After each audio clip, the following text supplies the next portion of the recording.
Welcome to Madame Raven's. This way to the library. She's been expecting you. The Selkie Feud by Bear Lair 64, a.k.a. Michael Lockhart. I was really tired of funerals. Biggie Ass, a.k.a. Solomon Blankard Biles, was about to be laid to rest. Despite the best efforts of Lieutenant Falk, word got out that there had been shots fired at Sony's club. The medical examiner had tied up the big dude's body in storage with a drawn-out autopsy and review. Then the family had to fool around and fight over the details and inheritances, while his outsized remains resided on ice in the funeral home basement. It seems Biggie S. had made the rounds and produced many little S's with numerous ladies. It had been 2 months since the Battle of BAE View. I didn't really want to be there, but I'd promised Sony that we'd help him with Serpente. Never mind that I had my own bone to pick with that earthling. The best way to do that was to reestablish some ties with the various fractions of mortal turds. Shabal, Skittles, has been doing his part and had all but put himself in position to inherit Sony's block when the old reprobate either died or grew too fog-brained to run things. A screech arose from the front of the big church, and I tensed, ready for an attack. It was just another female relative or associate having a tacalodes, a screaming, wailing fit, which, "Oh, Lordy," is repeated loudly in staccato fashion, the string of Lordes usually beginning with a shriek and ending with a wail. It was like a comical version of the Banshee's wail. I stifled a laugh at the absurdity of people competing to see who could grieve the loudest, and Sorsha pinched me. She'd only been herself for a couple of days, since midsummer solstice, but she was completely healed, so it had been worth the wait. I almost lost it again when an image of her trying to pinch me with seal flippers popped into my mind. Don't get me wrong. I felt badly enough for those left behind by old Biggie S. I was simply in an exuberant mood. I had Sorsha, and she was alive and well, and her breath no longer smelled of raw fish. I made the mistake of telling her that when we were on the way to the service, she'd harumphed and replied, "At least I don't have cat breath from chewing on, Kortka." Touché. We'd left MB at the stable in Wyoming. Gotta love those portals. I found out that a fae from the Western Plains horse clan named Fiona ran a horse ranch up that way. She'd married a mortal cowboy, now long dead, and had fallen equally in love with that little slice of mundania. She'd invited MB there many times to sample the fillies, and during his visits she played TV in the barn for the visiting Fay horse and his contemporaries among the long-lived equines to keep them occupied. They tended to be far more intelligent than mundane horses, but were still dumb enough to enjoy the dretch and drivel of that medium. Fiona had shown me his papers. His official legal name was Manfred Bravo, M.B., the private joke on me when I'd first dubbed him M.B. He watched my reaction as I read the document, and we shared a laugh. I shrugged and said, "Your papers give you a more dignified name, but Mighty Bike is cooler." We laughed some more and settled on M.B. as being the best handle for him, and our own little bonding joke. The ranch was a relaxing place for him to unwind from his ordeals, and I was happy to oblige. He was, after all, a noble steed and a good friend. Fiona was happy to have such a sire for her colts. One of the MacTier Moore's horses, Architrix, had succumbed to her injuries. Her sister, Optrix had survived, but grandfather and Guerre decided that it was time for her to retire and help train another team. Fey animals tend to be smarter, more vigorous, and longer-lived than their counterparts in Mundania, but they were far from immortal. The chariot horses had been no more than 80 years old, M-time, still in their prime. Grandfather had taken us home as soon as we found out that Sorsha would recover. He was, after all, a high lord of his clan, our clan, and had duties and obligations to attend. When Artrix at last slipped from life, I'd sat for hours and listened to Guerre lament the loss of the Grand Beastie. I learned that chariot teams were both born and trained to their tasks, and that the sweet, fierce lass was exceptionally good and required only the merest flick of rein for direction. Guerre and I had never spoken much. He was taciturn by nature, and I'd always been busy with lessons from my elder, or plotting obstreperous activities with both of them. Yet that evening we bonded because I listened to him. In his words, "You be a true Fey lord and all, but I still listen to the blubber of a poor henchman in his grief. It's a fine thing, and you are much like your sire and grandsire. Thought you'd have some strange ways in speech. I suppose that's why they left you there, though, to learn the manner of—" He caught himself and pretended to snuffle back some tears. He thought he'd given away some tremendous family secret that was not his to tell. But I suspected for a while that my family had meant for me to experience Mundania for a number of years, to develop instincts for that environment. I just didn't know the purpose. After all, the big bad wolf seemed rather contemptuous of that world. He'd imparted the secret when he was ready, if there was one to impart. I'd learned that Guerre was from a family of mortals that had been transported to otherworld in centuries past. They became part of the long-lived, not truly Fey, but they benefited greatly from the association with immortals. They didn't get sick and aged slowly for a long time, then rapidly for a short one. They made up the majority of the inhabitants of Otherworld, at least among the Anthros, beings with anthropomorphic form to greater and lesser degrees. Many of the beings possessed different forms. They were no less intelligent or capable than Anthros, just different in form, function, mind, and purpose. Others were more like regular animals, only better, more so, perhaps a truer essence of them. I found that it was best when the otherworld to assume that beings were more powerful and intelligent than mortal versions, until they were proven otherwise. After all, many were from the other worlds, other planets under different stars, which accounted for the tapestry of landscapes that one encountered on travels in the other world. The multiverse was a big place. Otherworld was mostly a highway that traversed it while at the same time existing as a place of its own. The inhabitants called it the living world and referred to all others as the dying worlds. Maybe the translation would have been better rendered as the cycling worlds, where life and death begat one another in waves and circles. It could get confusing, the grand scale of it all, even the scale of a single world, Mundania, which was apparently some grand crossroads, truly a Middle Earth. The hub world was at times staggering and at times simple. If we could get through all the current conflicts, perhaps Sorsha and I would be able to explore. We stayed at Kar Maktir until Sorsha transformed once more. I'd worked with the folk of the castle to learn new skills.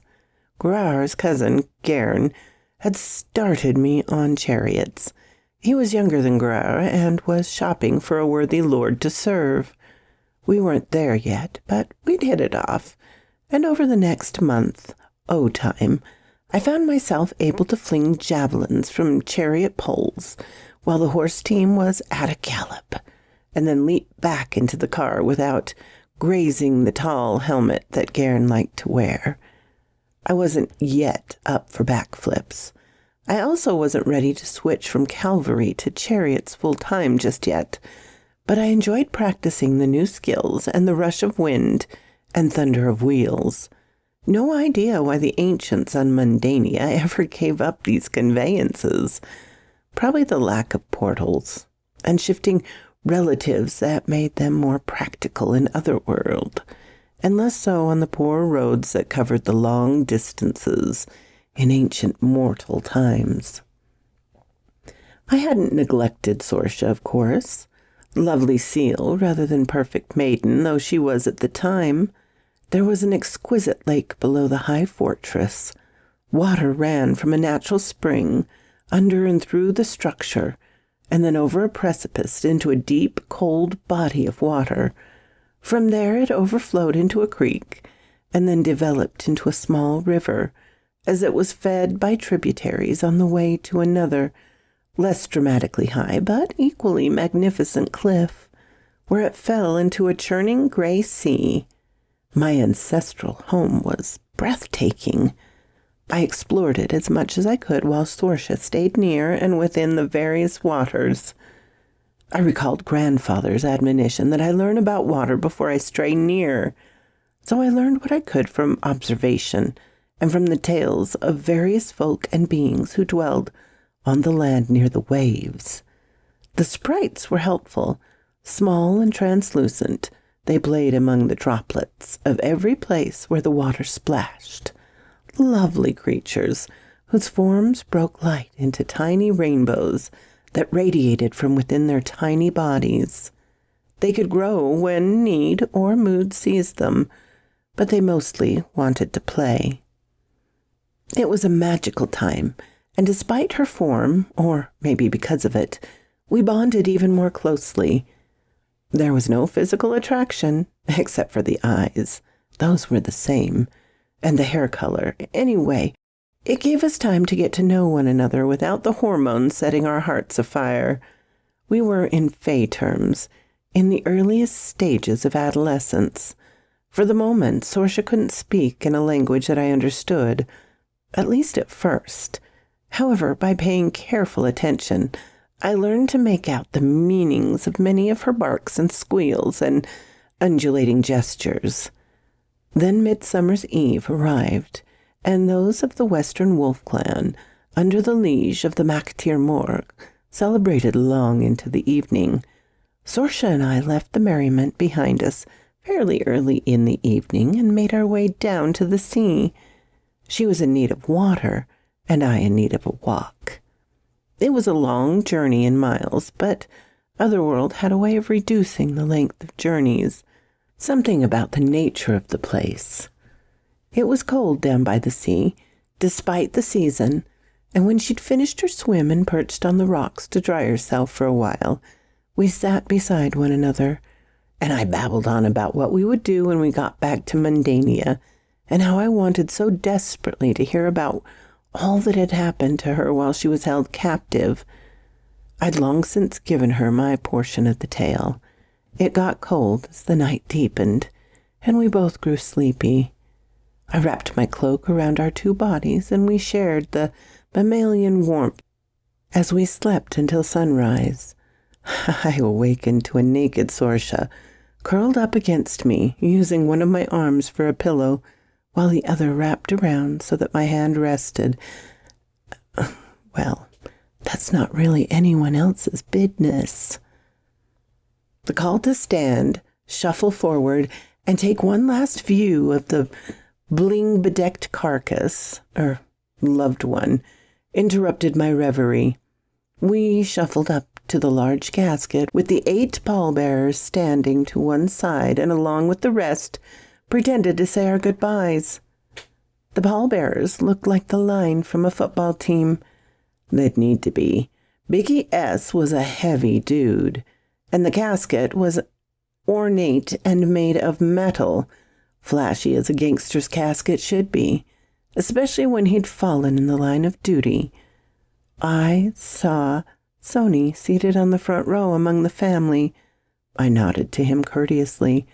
Still couldn't manage genuine respect, but it would do for the show that was all most people needed or wanted. He nodded back gravely, putting on his own act, pretending to solemn dignity. He was definitely grieving for Biggie S., but he wanted to ensure that everyone saw him grieving appropriately, like some fairy tale king for a fallen knight. Shabil sat on the second row, just behind the official widow. He winked at me and tried to get me to laugh when I nodded to Sony. He almost succeeded. Dick move, but hilarious. I was glad he was on our side. I really didn't want to go to the graveside ceremony, and even more, I didn't want to go have a meal with the crew and affiliates, and the family, and their extensions. They might talk some business, but they were mostly there to give Biggie S. a good send-off and gorge off the fare that followed a funeral.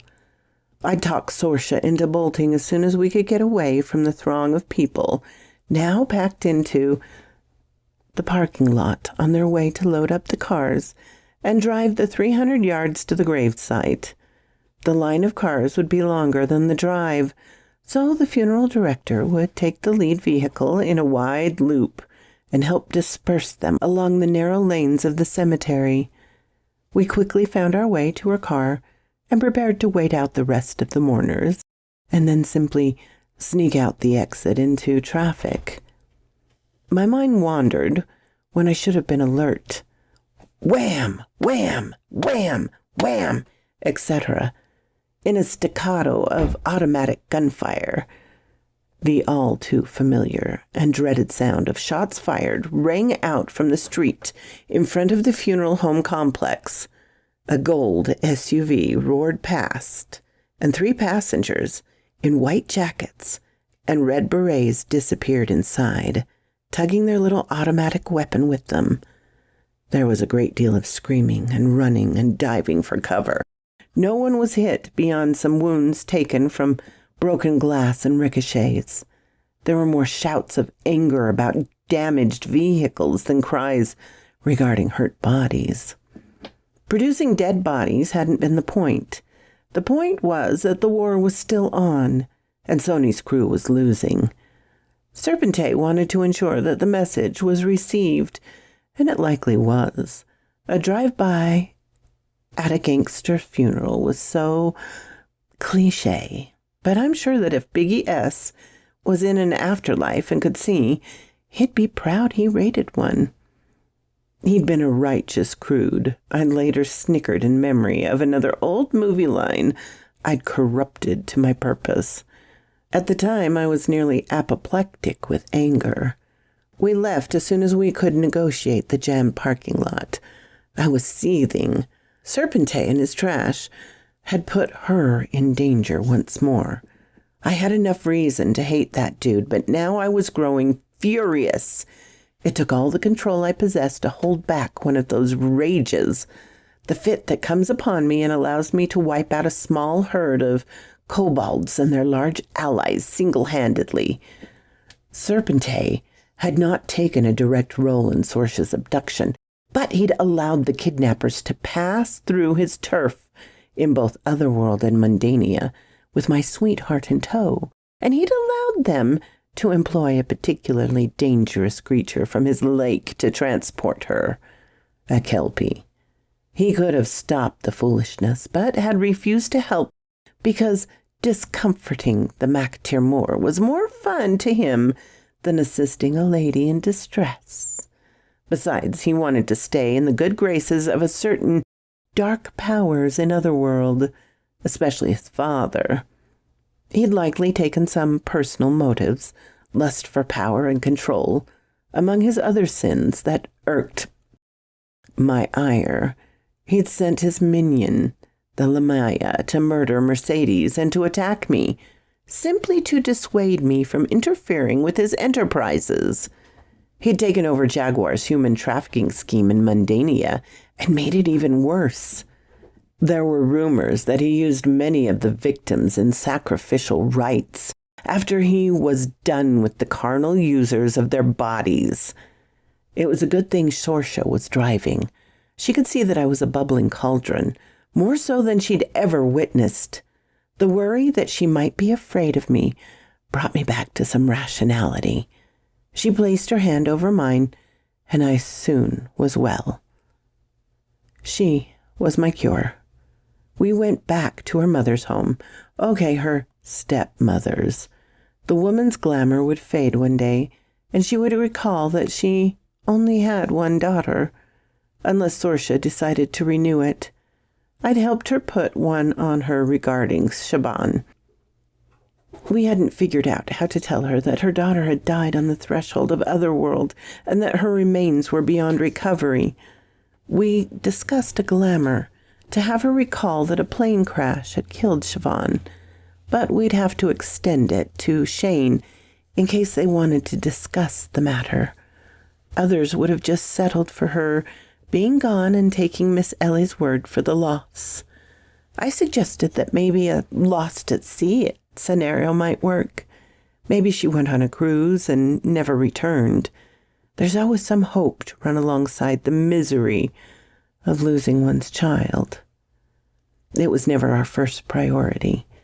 I really wished that Tom had been there to watch over Miss Ellie, but Sorsha told me that he actually visited only rarely, via a portal somewhere in the backyard or under the back part of the house.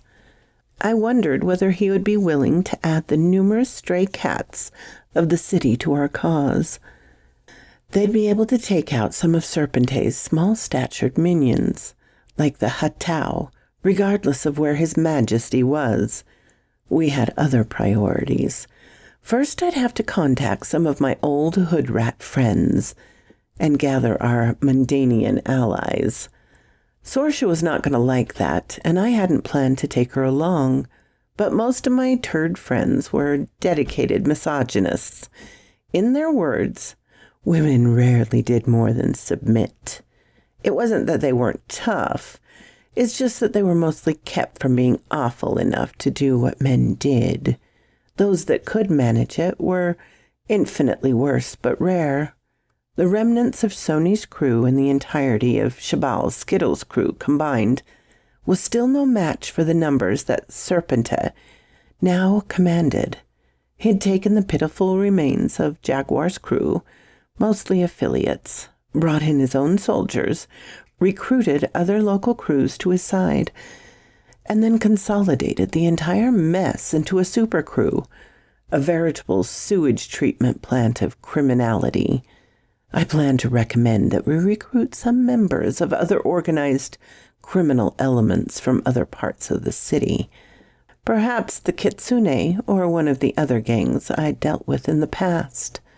Shabil was the only one other than Serpente with the vision to deal with anyone outside his block. Maybe he'd have some contacts. So, Sorsha, sweetheart, I really need to go to the rough part of town to speak with my old compadres. She looked at me askance. And you believe that I would be only a liability in their eyes. However, I'm coming with you. We are a bonded pair, now more than ever. Besides, I was more offended than you were by being the object of a kidnapping like some baggage, not even a person. She raised a hand to forestall my arguments. I know how they are. You've warned me often enough, but you forget. You are not some mindless gangtard. You are a lord of the Fae, and I am a lady thereof. A full lady. I can glamour myself to be whatever we need me to be. Besides, we fight better alongside one another, and could take out the measly threats any of the local arselings may present. I was thinking maybe I could be some other minion of Big Mac. She giggled. I can't believe that's what you call him. in front of Sony. I smiled and shrugged. Well, it was a stupid title for a stupid substratum of society. Your idea is actually really good.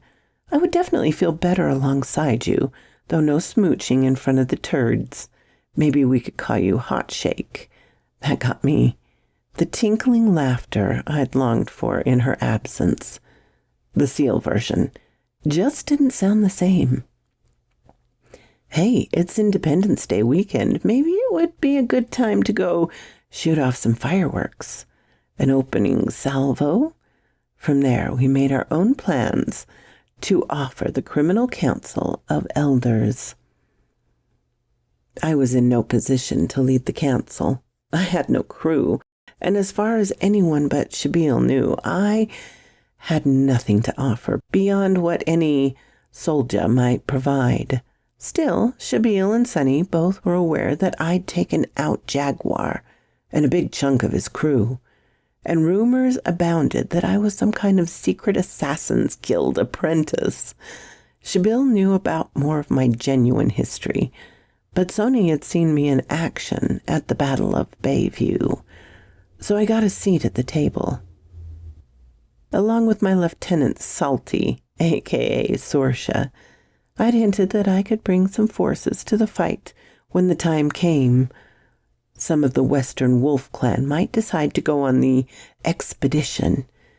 If Serpenta had otherworld troops, then I might be able to bring some of my own, perhaps some Nomen folk. I'd encounter Makta at Ker Maktir. It turned out she was what amounted to the major domo for the Maktir Moors' primary residence. She told me that some of the catfolk held me in high regard for taking out Kotka. Some she'd emphasized as though to leave me in doubt as to whether she was one of them. Cats. In any event, I was in the room when we made the big plan. We'd chosen a neutral territory in downtown so that we could invite some guests. The pre-meeting briefing with Shabil and Sony had been short. Shabil had encouraged me to lead that effort so that Sony would be the one to invite me to the big table. It worked, and we decided to meet with the Kitsune, whom Shabil informed, maybe warned me, were Fae of the Eastern Fox Clan. One of many Fox clans, just as I was part of one of many Wolf clans, see? It gets complicated in Otherworld. And what with the portals and crossroads often leading to other planets,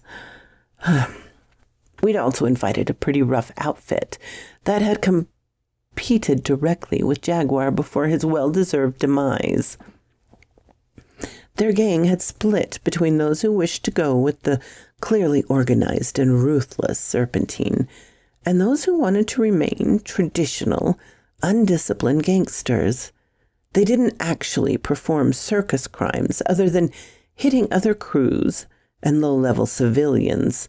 They were freelancers, like I'd been, though they'd worked as teams and were entrepreneurs of murder rather than mere transportation. Together, an unpleasant bunch of rogues and butchers. I liked them. There were several minor crews and a small group of geezers that had been bikers back when that was a thing. They mostly smelled of meth and weed. Not necessarily from using, they were just dealers for the most part. Every single one was a graybeard. And several were missing limbs, teeth, ears, and eyes. Altogether, the assembled looked like a gathering of pirates. In a way it was. We were getting ready to raid the up-and-coming competition. Urgh, I rumbled, a wolfish internal growl of anticipation. The motley marauders had met and argued and sat sullenly and taken breaks to speak among their outfit. It had taken all of a day and most of a night to determine who was in and who would remain on the sidelines. We did not set a date or time for our opening salvo, at least until we had a committed core of cutthroats. We hoped it would surprise those who attended in bad faith, and the outright spies that Serpente's crew had no doubtably hidden among us, that we intended to attack that very night, as soon as we broke from the huddle. We intended to hike the ball. Mundanian tech was sketchy about detecting otherworld figures and structures, so our surveillance was limited. The portals helped to send signals haywire, and electronic images tend to blur or fail altogether. However, we had our own spies, and knew that the snaky butthole had demolished Jaguar's old junkyard arena and brothel, and replaced it with a modern complex that included a small pyramid inside the rectangle of a tall concrete wall. Lesser structures lined the inside of the wall, and there was still an arena at the base of the squat pyramid, the steps of which were part of the arena seating. A pool of water separated the arena floor from the base of the pyramid. There was only one big gate at the east entrance. There was a smaller one at the base of the pyramid at the west end. Lieutenant Falk had supplied much of the information based on what the city codes employees had seen before their manager rubber-stamped the project. He bought a new house with what Serpente used to bribe him. Falk had lower tech, but more effective means, and relayed some observations from various raptors that lived around the city and dined on the rodent population. Salty and I ended up with the dubious honor of taking the Sallyport, the west door. It definitely led directly inside the pyramid. It was an entrance and an escape hatch, though Serpente likely had others. It was hard to see. It blended well with the concrete wall and the murals painted thereon. I must admit that they were well done, if a little graphic and bloodthirsty. People, beings, and creatures dying from various unnatural causes, being sexually assaulted or submitting themselves to terrible beings of great power. Flames and streams of blood round through the imagery issued from the mouths of mythological beasts. I couldn't wait to destroy that fine artwork. Before we started, I tripped up to Wyoming to retrieve MB. He was game, still pissed that he hadn't been part of the final battle at the ziggurat inside the downtown high-rise, and in need of a fight to restore his confidence. One of the mares, an exceptional half-face specimen, had consented to carry Sorsha, Salty. Fiona had been ready to sell her a very good price, but Sigrid, the mare, wanted to have an adventure before she became a riding horse for some bored rich child of a former celebrity. We left them parked nearby and crept towards the back wall. There was very limited cover or concealment. Serpente, or his minions, had a military eye towards defense. We would have to settle and wait for a while until the main assault started. That was to be our signal. We stayed back in an alley near a noisome dumpster that was rolled against one wall. It was unpleasant, but we didn't have time to get overly nauseous before the battle began with a boom that coincided with the fireworks displayed that the city council had put together near downtown. The hit gang had access to military surplus from other countries, and they'd supplied a wonderful anti-tank missile to take out the east gates. I had the story from Shabil later. The gate was breached but didn't open as they'd hoped. His crew had driven up, used grapples to attach to the remnants of the barriers, and pulled the top of the things outwards until the panels crashed. Then Sony's SUV led the way into the serpent's lair. They drove along the south side of the complex and fired all to the light to medium-range weapons they had into the structures and arena seats on the roof of the building. When the line slowed at the gate choke point, the rest began to peel away along the northern route. They met in the middle and poured everything they had at the entrance to the pyramid. In the meantime, before the echoes of the first explosions had finished rebounding, Sorsha and I started our foray against the back gate. A guy named Wahoo from the Greybeards had supplied us with an old-style anti-personal mine that had been adapted to blow the door if we could find no other way to open it. We got up close, and as an experienced burglar, I knew that the first way to try was simply to push and pull and turn any handles. Sometimes people left doors open. These had not, but the latch was fairly easy to finagle, and shortly the door opened inward on a dimly lit hallway. All too easy, I thought, satisfied that my felonious skills had not abandoned me. Then MB belled out a warning neigh, and I heard the loud thump of his hooves impacting the empty, malodorous dumpster. Salty and I whipped our heads towards the sounds and saw that the dumpster had shifted to the other side of the alley. An opening below where it had rested now disgorged several dark figures, one of which was too big to be mundane.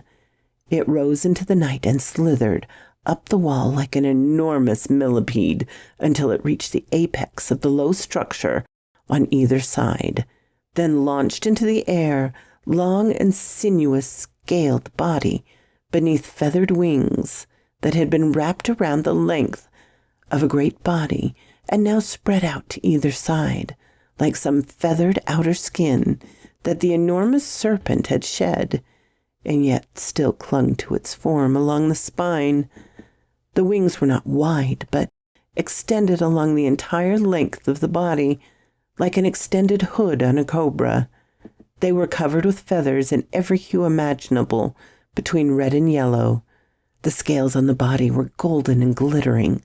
The nightmare head, shaped similarly to that of a hippopotamus, to include large pegged teeth, was pale and shone white against the darkness.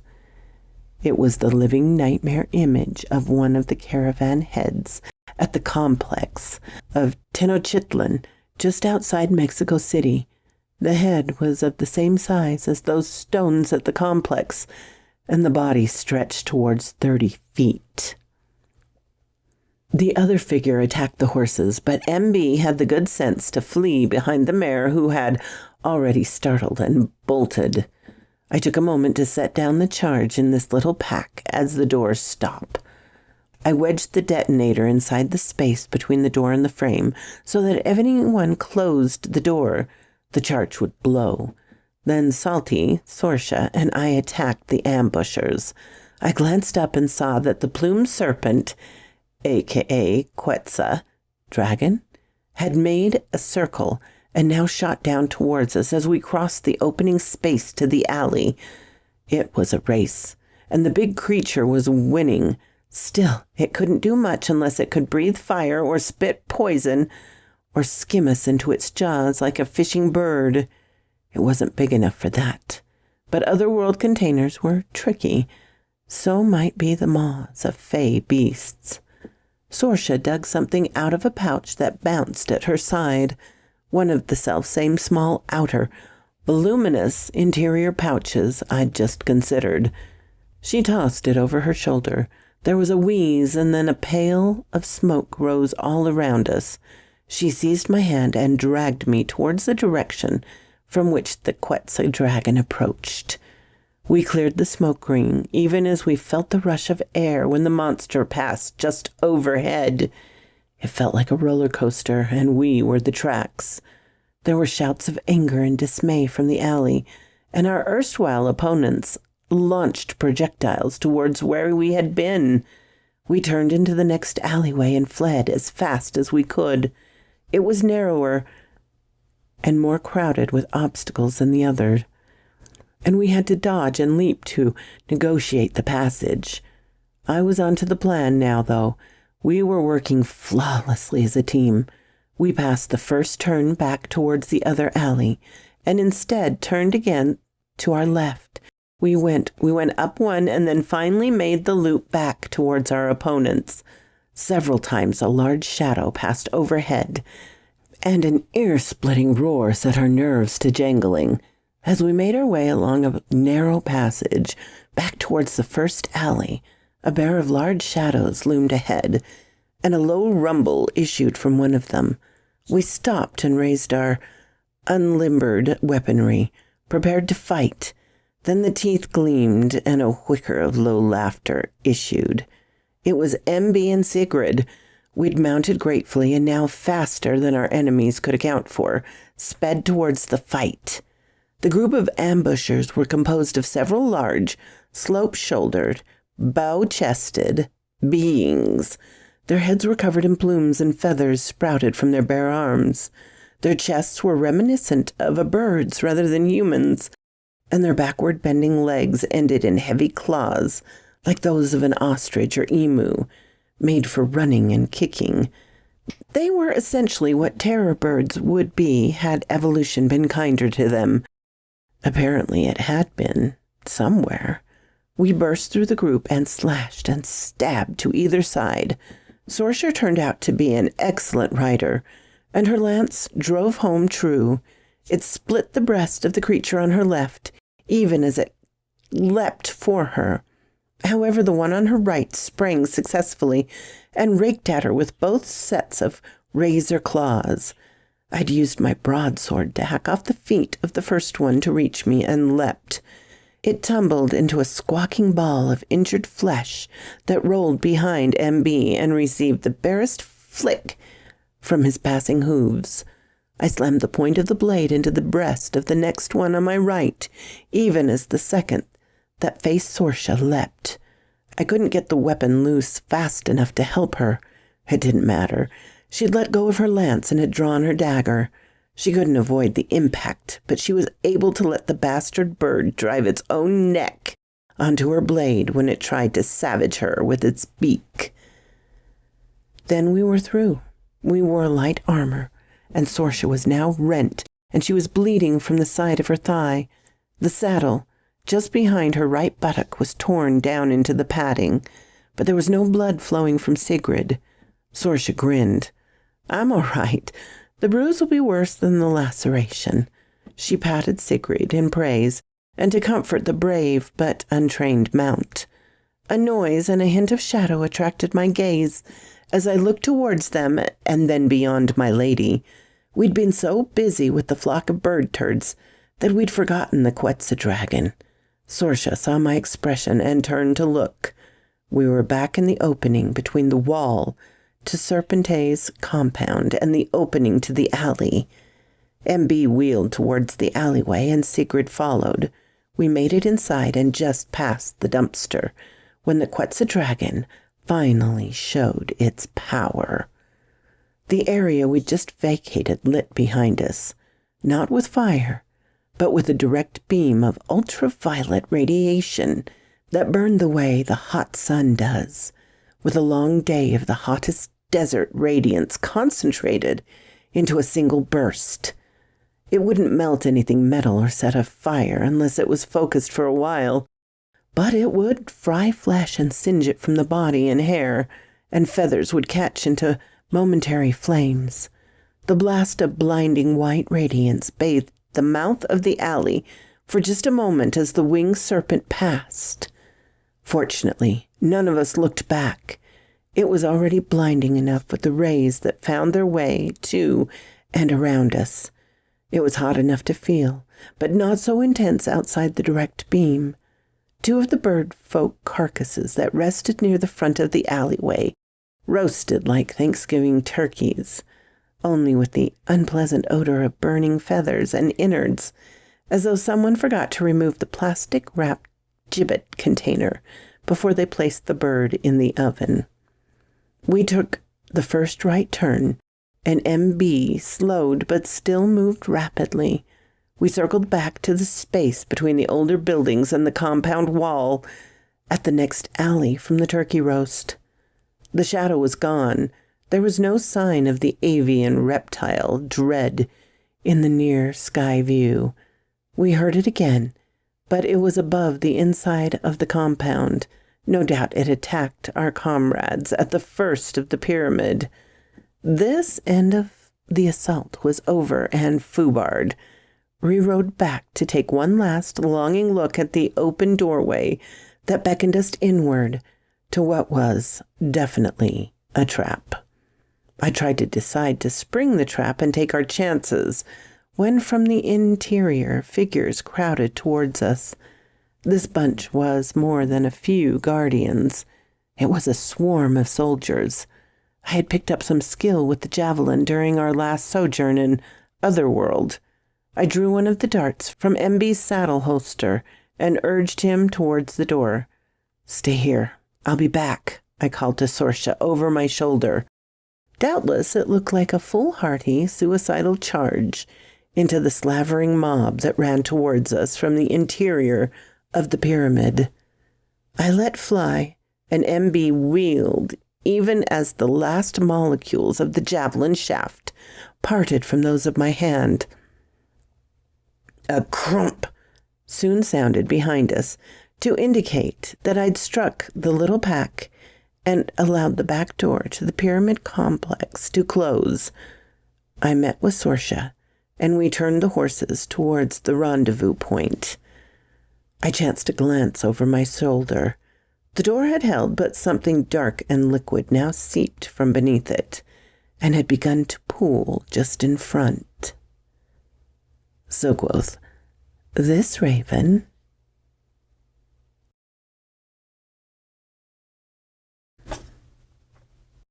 The Urban Fae, the Selkie Feud, Part 2, by Michael Lockhart.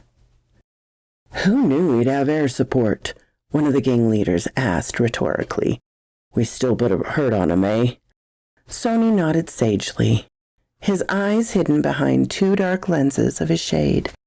It was the following evening, almost 24 hours after the raid. "Yeah, we definitely tore up his operation for a while. Now he knows he can't push us." Skittle and I sat silently. We'd spoken with one another before the meeting and knew that while we had enjoyed a victory, it was a minor one. Judging from the number of troops who'd been running to defend the exit at the back of the pyramid, it was clear that Serpente had a surfeit of soldiers. The wall and the pyramid were mostly intact, except for the front face of the pyramid was in shambles, and the stepped seating on the east face above the entrance was scorched and pitted. Yet the interior was sound. The buildings around the inside perimeter of the wall had been pocked with bullets and holed with small rockets and grenade blasts. Then ravaged by fire, they'd been filled with sex slaves, customers, gamblers, drugs, and a few employees to keep the masses in line. Now the rubble and ashes held only corpses. It was a shame about those who had been trafficked. They remained victims until the end. One more score to settle against Serpente. Fortunately, while the hit was heavy, it was always intended to be short. More than half the vehicles made it back out of the main gate when the Quetzal Dragon arrived. With the glamour in place, they saw it as a long, sleek helicopter that spit phosphorus rounds and shoot up the back end of the convoy. The graybeards had perished to a man, their choppers twisted and bent in the wreckage, but the writhing fire from their compact submachine guns had made their attacker decided to hunt elsewhere. Several had died because they were blinded and crashed, mostly into their fellows. It was a glorious end for the raggle-taggle remnants of a once tough outfit. Sony had turned his gaze towards me, and now wore a questioning look. I realized that I had vegged out. Sorsha saved me. Yes, we were not able to breach their perimeter, but we did some damage to the army. They were about to sally and hit our people as they left the compound. Fortunately, Red Wolf tore at least some of them a new one, and reminded the others that it's not safe to go outside their own block. Sony smiled his oily smile. "Yeah, we did real good." His eloquence amazed no one. He got plenty of soldiers, but they gonna be busy. We hit him with a big fist. Now we can snap fingers to take out the small groups." He snapped his fingers a few times to illustrate whatever he'd meant to say. Perhaps that we'd broken up the main force and they'd have to divide to pick up the pieces. We could then attack them piecemeal. Maybe. Shabil, Kitsune Riddy, Sorsha, and I met and determined that we would work out our own scheme to complete the fight that had now grown into a feud. Kitsune turned out to be not only the name of the small clan of Fae, but the name of their leader, a very foxy lady, or Reddy. Shabil had warned me that they had a reputation similar to the coyote of American folklore. Tricksters. However, Serpente had apparently stepped on this lady's multiple tails, so the efforts of her clan were set to the same purpose as ours. She slid her eyes over to meet mine. "I liked you as Coyote, but you have grown, in many ways, to fit your new title. Besides, the Coyote would eventually have become unhappy, and he is strong in this land. I was sorry to hear about what Serpente did to your foster parents. I hear that the Hern is soon to retire, at least the old one." That did it. I blinked first. I leaned forward, an eyebrow raised with an unasked question. She'd realized that I didn't know something that her spies, foxes indeed, had discovered. "I would think your friend among the police would have told you, but she didn't realize it was relevant, or assumed that your grandfather may have known and told you. Serpente discovered your secrets from his contacts and connections in the city and county government, the ones he owns. He personally led the squad that hit the Hern home. I think he wanted to be able to tell you that at some point, perhaps to send you into a frenzy of rage." "Snafu bar!" I shouted in my mind as my lips curled upward in a snarl, not at the messenger, but at the author of that misery. Poor Miss Molly. This was the final straw. I set my intent on the slaughtering that miserable. I caught my anger, and Sorsha played her part by taking my hand. I forced my snarl to turn into a smile for her. Then I turned back to Kitsune Reddy. "Gratitude for the information, my lady. It would indeed have been unfortunate to let Serpente control my reaction to the news. He may have other catalysts to goad me, but that one has lost its power, thanks to your warning." She gave a polite nod bow, and we moved on to other subjects. We needed assistance from the other world, since Serpente's reach had far exceeded anything the mundane gang turds would believe. He was truly an organized crime family, along the classic lines. All to himself. Well, enthralled to his family, like the other capos tended to be. He had supporters in Otherworld, and Fae in Mundania to help him accomplish his goals, which were still murky, though there would be a great benefit to controlling this city, built on a set of Fae mounds. So, perhaps that was all he really wanted at this point. Before we set off on our plea for assistance in Otherworld, Sorsha and I had to make a stop. It was primarily my stop. I called Bart and asked if I could visit Mr. Hern at his place. He readily acquiesced, and we rode the horses in their cool glamours over to see the choosers of prey. I tried to disguise my shock when I saw the Hern. He looked old and worn beyond his years. Apparently the damage he took, both physical and spiritual, had been worse than anyone had fathomed. He managed a warm smile of greeting, and when I told him my new title, with sincere modesty, he smiled in pride. The Red Wolf. Fitting. Ferocious attitude, but still no beard. I think it will one day grow in flaming red. I see that Sorsha has been the wonderful influence on you that Molly and I hoped she would be." He winked at my love, and she grinned conspiratorially in return. I let it pass. With others it would have annoyed me, but with these two, it was just the way we worked as a family. I was now comfortable with that concept, and no longer felt surprised or odd, as often as I once had, that we were anything more than a group of people who knew one another. So I have something to tell you. It's about the night Ms. Molly and you. It was harder to tell than I thought it would be. We all choked up to varying degrees at the mention of the sweet foster mother whom I'd grown to love before Serpente. That thought squashed my morning with anger. We know who orchestrated that abhorrent act. The otherworld lord who has taken over and built a criminal enterprise here in Mundania. He snatched up power all around the city and already turned much of it into a war zone. I didn't tell him about Centennial Park. He may have already known, but I didn't want to remind him.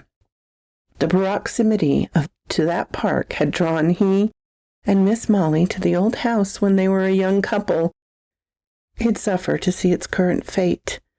Still another score to settle. He assumed a grim look and seized my hand in a dry grip that spoke of strong hands, drained and feeble, yet tight with purpose. "Red Wolf of the Gaelic Wolf Clan, I invoke your gaze. You shall hunt down the author of the murder and bring me his head. If I am already gone, you shall deliver it to my son Bart. You will do this on pain of death, and as wereguide for bringing such a dreadfulness to our doorstep." His voice had grown strong, like it had been in his healthier days, and his intensity gripped my mind even as his hand gripped mine. He just put a powerful obligation on me. He may have forgiven, but he clearly hadn't forgotten why he and his love had been targeted. All I could do was nod in acquiescence. After all, I now understood just how passionate a man could be regarding the love of his life. "Yes, sir, I will fulfill the quest as required. Not just because you set it on me, but because the creature exposed my own lady to harm and because I loved Ms. Molly. I regret that I never said those words to her, so I will show you in deeds. If there is an afterlife, you can tell her for me." He sat back, drained but satisfied, the weary smile once more warming his face and removed a few years, the grimness gone. "I know you'll succeed, Rob. I feared you might resist or grow angry that I brought your gaze to bear. My antlered friend, excuse me." He made an odd little gesture and continued. "The Horned Lord gave me the information. Certain high powers of the Fae possess an incredible amount of knowledge about their own kind, especially those who are, or were, considered deities. I believe he meant well. He rarely takes sides, but he took a liking to you. Your manners have improved, and maybe your attitude, so I hope you recognize the great honor he showed you by taking part in the events of your life beyond his normal scope. It could cause contention among his peers, which is no trivial matter." I bowed. I do see the honor, and as I said, I would pursue this for Sorsha and Miss Molly as far as I can, and beyond, no matter who or what stands in the way. We shook hands, and Sorsha and I left to set about the quest. We dropped off Sigrid at the horse farm. She had had her adventure and assumed that equines had a language that contained the meaning to convey it. She'd earned some bragging rights. She also picked up a foal that was growing inside her, courtesy of MB, which was part of her wishing to go on the raid while she was still able. When Fiona informed us, I looked up at my noble steed. "So, I'm going to be an uncle?" He grinned and nickered and nodded. If he'd been able, he may have blushed. Sorsha settled for congratulating the parents-to-be, and we doubled up on Herr Manfred Bravo and exited the patrol at the rear of the stable, just below the big screen. An old western blasted forth above us, one of the ones which the haunting music by that Italian composer, Morricone. Sorsha told me the tune was called The Ecstasy of Gold. I thought it sounded like cool quest music. We weren't searching for that kind of gold, but I'd be happy to cut some golden scales, or better yet, some pale ones. Back so soon, Mactir Dig? Macta greeted us in her warm, purring voice. She still looked ancient to me, but I'd never tell her so. She looked better the more I considered her as an ally, or at least a potential one. I think she still had some reservations about my honorability, if not my capabilities. She seemed genuinely happy to greet Sorsha, and patted her unruly hair. The wild, bright mass must have been tantalizing to a cat being. She led us into the master's antechamber, just outside grandfather's office, or private audience chamber. It looked more like a chamber than an office, with all the preserved heads that lined the rows of shelves near the high ceiling. Not all of them were strictly anthropomorphic, mind you. He greeted us after only a few moments. "Good day, Lady Sorsha, lovely lass." He hugged her and glanced at me over her shoulder. "You too, grandson." Much less enthusiastically, but he winked. He was having his own kind of fun. For him, such an attempt at humor was downright effulsive. He must have had some good news recently. Perhaps he'd lopped off the head of someone who desperately deserved it. He did not make us stand uncomfortably or anything, and presently waved to a couple of comfortable-looking chairs, and indicated the pitcher and goblet set on the tray between them. "Help yourself if you'd like a drink. I was going over a message from Shabil." He tapped a piece of what looked like parchment on his side table. There was no aircraft carrier-sized desk with a computer kiosk to one side to demonstrate his importance. This wasn't Mundania. "You two did very well under the circumstances. We suspect Serpente might have a Quetzal dragon. Now we know for sure. We also know that Mundanian weapons can hurt it on that side. That information was more valuable than anything else you accomplished, other than survival." He gave his wolfish grin of approval. All of his grins were wolfish, but I'd learned to interpret the subtleties. Perhaps there was even an odor that went with the approval versus rebuke. I was growing wolfish in my own right.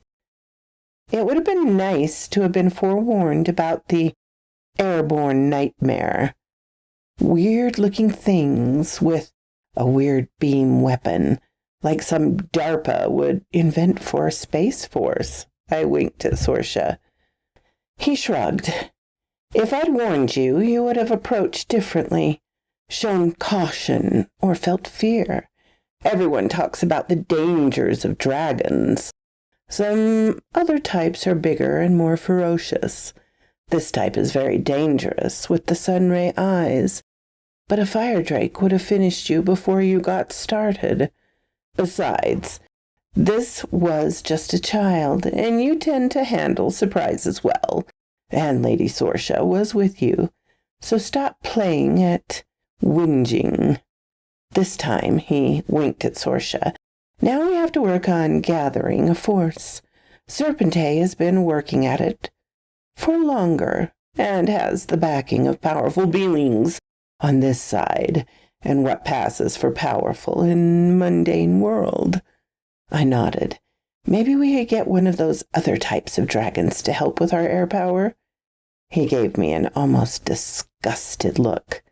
"Most dragons rarely ally with anyone. They have their own purposes." Only some of the younger members of the smaller breeds, like the ones you encountered, are typically seduced into serving with, almost never for, other beings or powers. That one was young, considering its small size and weak rays. If you want air forces, you'll have to find them elsewhere. I nodded and looked over to Sorsha. At the same time, we grinned and said, "Super drones." Then we did that pinky thing to avoid a curse. She added, "I'm sorry, but I just don't know the folks of my family clans. We simply haven't had time." The Mactir Moor gave her an indulgent smile. "Well enough, my dear. The Red Seal clan is something special. They rarely commit as a clan for the cause of others, and they are almost all Selkie. You may be better off with the Goose Clan side of your lineage when recruiting mundane folk might not think much of geese. But the birds are actually quite large and fierce, and that clan fights very well as a team. They are almost all aligned with the light. They have water and air assets. The Shiogween, the wee beings who helped us in the dungeons below the Great Tower, they won't likely get involved. It's rare that anyone rates their assistance. My point is, there are many folk who fly. You had a chief member of the Hawk Clan help with scouting, didn't you? I agreed that we had plenty of aerial resources. What about ground forces? I inquired. Sony's crew and the Kitsune was all I was able to muster on that side, unless you count Lieutenant Falk, which you apparently do. He stared at me as though I had suffered some sort of brain injury that caused me to be obdurately simple. Naturally, you may count on her and the minions she has recruited. You also helped Shabil recruit several of the crew, as you call them. They came not only for him, but because they knew you from your courtier days. You did a good job and were discreet. Performance garners respect even among criminals. Plus, you now have a reputation as some type of assassin, spread by the most powerful communication tool among their strata of society. Idle gossip. I believe such is now enhanced with personal data devices by which they exchange information. I'd hoped we'd have more time. Perhaps you could have served in one of the Mundanian armed forces and recruited from them. Now we'll have to use what we have. I thought he flashed a quick eye at Sorsha, but I couldn't swear to it. The man possessed many nuanced thoughts. You, however, will have to help prepare the otherworld contingent. Most of the common troops have never traveled to Mundania, and will need some perspective on what to project and how to conduct themselves, especially the wolves of our clan. He smiled at my look of surprise. You will need to meet them anyway. They are of a certain type, as are the various species of wolves associated with other wolf clans in Otherworld. He shook his head in mock sorrowfulness. Still so much to learn, even with your title. Perhaps you are too young to bear such a burden. When I entered the dens, an area just outside the fort proper, I almost drew my weapons. The wolves that emerged from their dirt and stone dwellings looked no different than those we'd encountered in Fulshire Tower on the 33rd floor. Yet there was a feel, a smell. These were at least willing to give me a sniff before they attacked. The big bad wolf and Sorsha held back to let me approach on my own. The alpha approached, and I stood stock still while he examined me, head to foot and back. His head rose from the ground to just below my shoulders when he stood on all fours. Good boy. Good boy. Good gulp. Giant wolf. Don't eat the nice young man. I couldn't help but think the mantra and hope that he'd agree. Eventually he appeared satisfied and snuffled out the excess odors that gave me a wolf grin. Ultimately, we ended up with 4 volunteers from his pack. They would join us while we assembled the rest of the troops, so that we could learn from one another how to best communicate and join our efforts, so that they could form the core of my honor guard. Next came my chariot team. Garen had decided to serve me and his team, a paired mare and stallion. Amelia and Hendrix were both young and eager.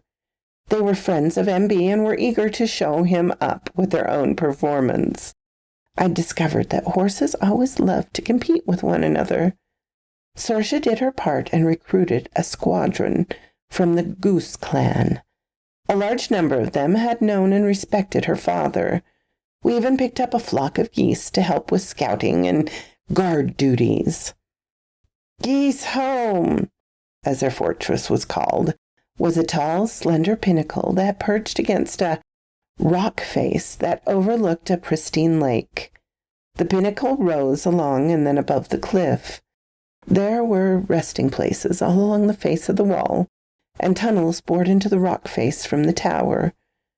The lake was busy with fish and other creatures, and the water seemed alive with teeming masses beneath and upon its waves.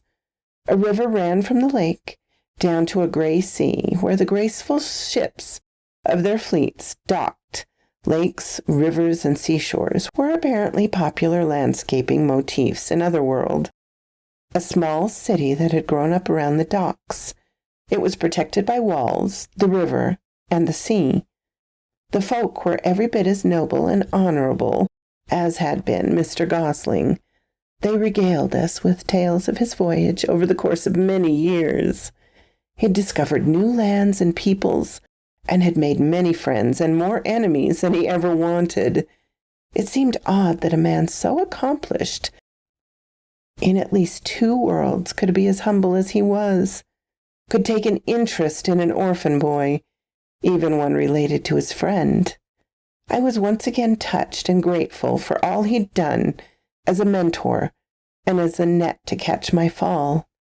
I hated that we had so little time to spend in the place that had produced him, and in turn my Sorsha, and vowed that we'd return if we were able.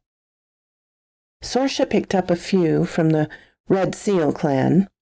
All Selkies, they maintained a little aloofness from all but Sorsha. We assigned them to be her special team, as the wolves were mine. The Red Seal clan castle was seaside, not terribly far from the Goose Clan harbor. The edifice looked as if it had grown from a slate-gray rock of the cliffs that overlooked the sea. It was squat and sturdy, rather than tall and graceful, yet it was nice-looking, and built to Fae's standards.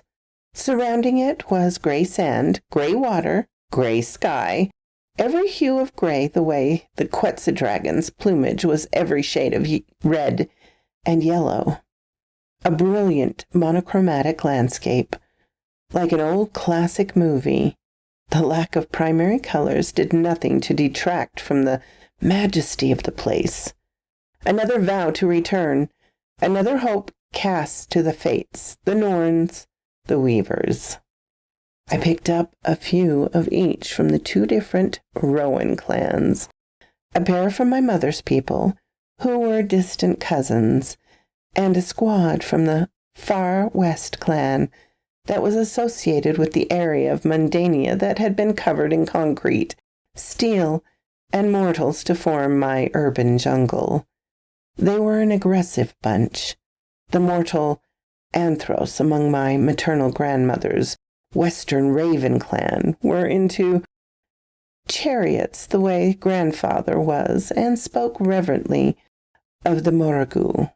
She was both their goddess and high queen. I was careful to remain respectful. Members of both clans were often grim, but could turn raucously humorous in a flash. Then back to brooding, on to anger, despair. Their moodiness helped explain my own emotional range. Grandma Raven had always been at High Court, so we didn't get to meet her. Her duties were with the Morrigan Court. I had to wonder what her people would report to her about the grandson she'd abandoned on Mundania. I knew it was a forlorn side quest, but I had to approach the Griffin Clan. The MacTiermore had cautioned me that they worked as individuals, and most of the lords and ladies of the clan were actually griffins rather than anthros. I was bound by courtesy to approach their chief, in their case an actual king, and I secretly hoped that he would deny me an audience. Naturally, their clan lived far enough away that Sorsha and I had to negotiate several portals and cross or circle several realms to make the journey. There was no direct pathway. We had to do that for several others of our visits, but this one was a long journey for Otherworld, where there were so many shortcuts. Most realms simply placed guards at the entrances and near critical portals. Others had hostels and forts, like the crossroads at Dun Amaris. As usual, there was little consistency, and each realm and province followed the customs they saw fit to their needs. We used a hostel when we were about to cross into Griffin Realm. It had looked like the step-sided pyramid towers at Angkor Wat.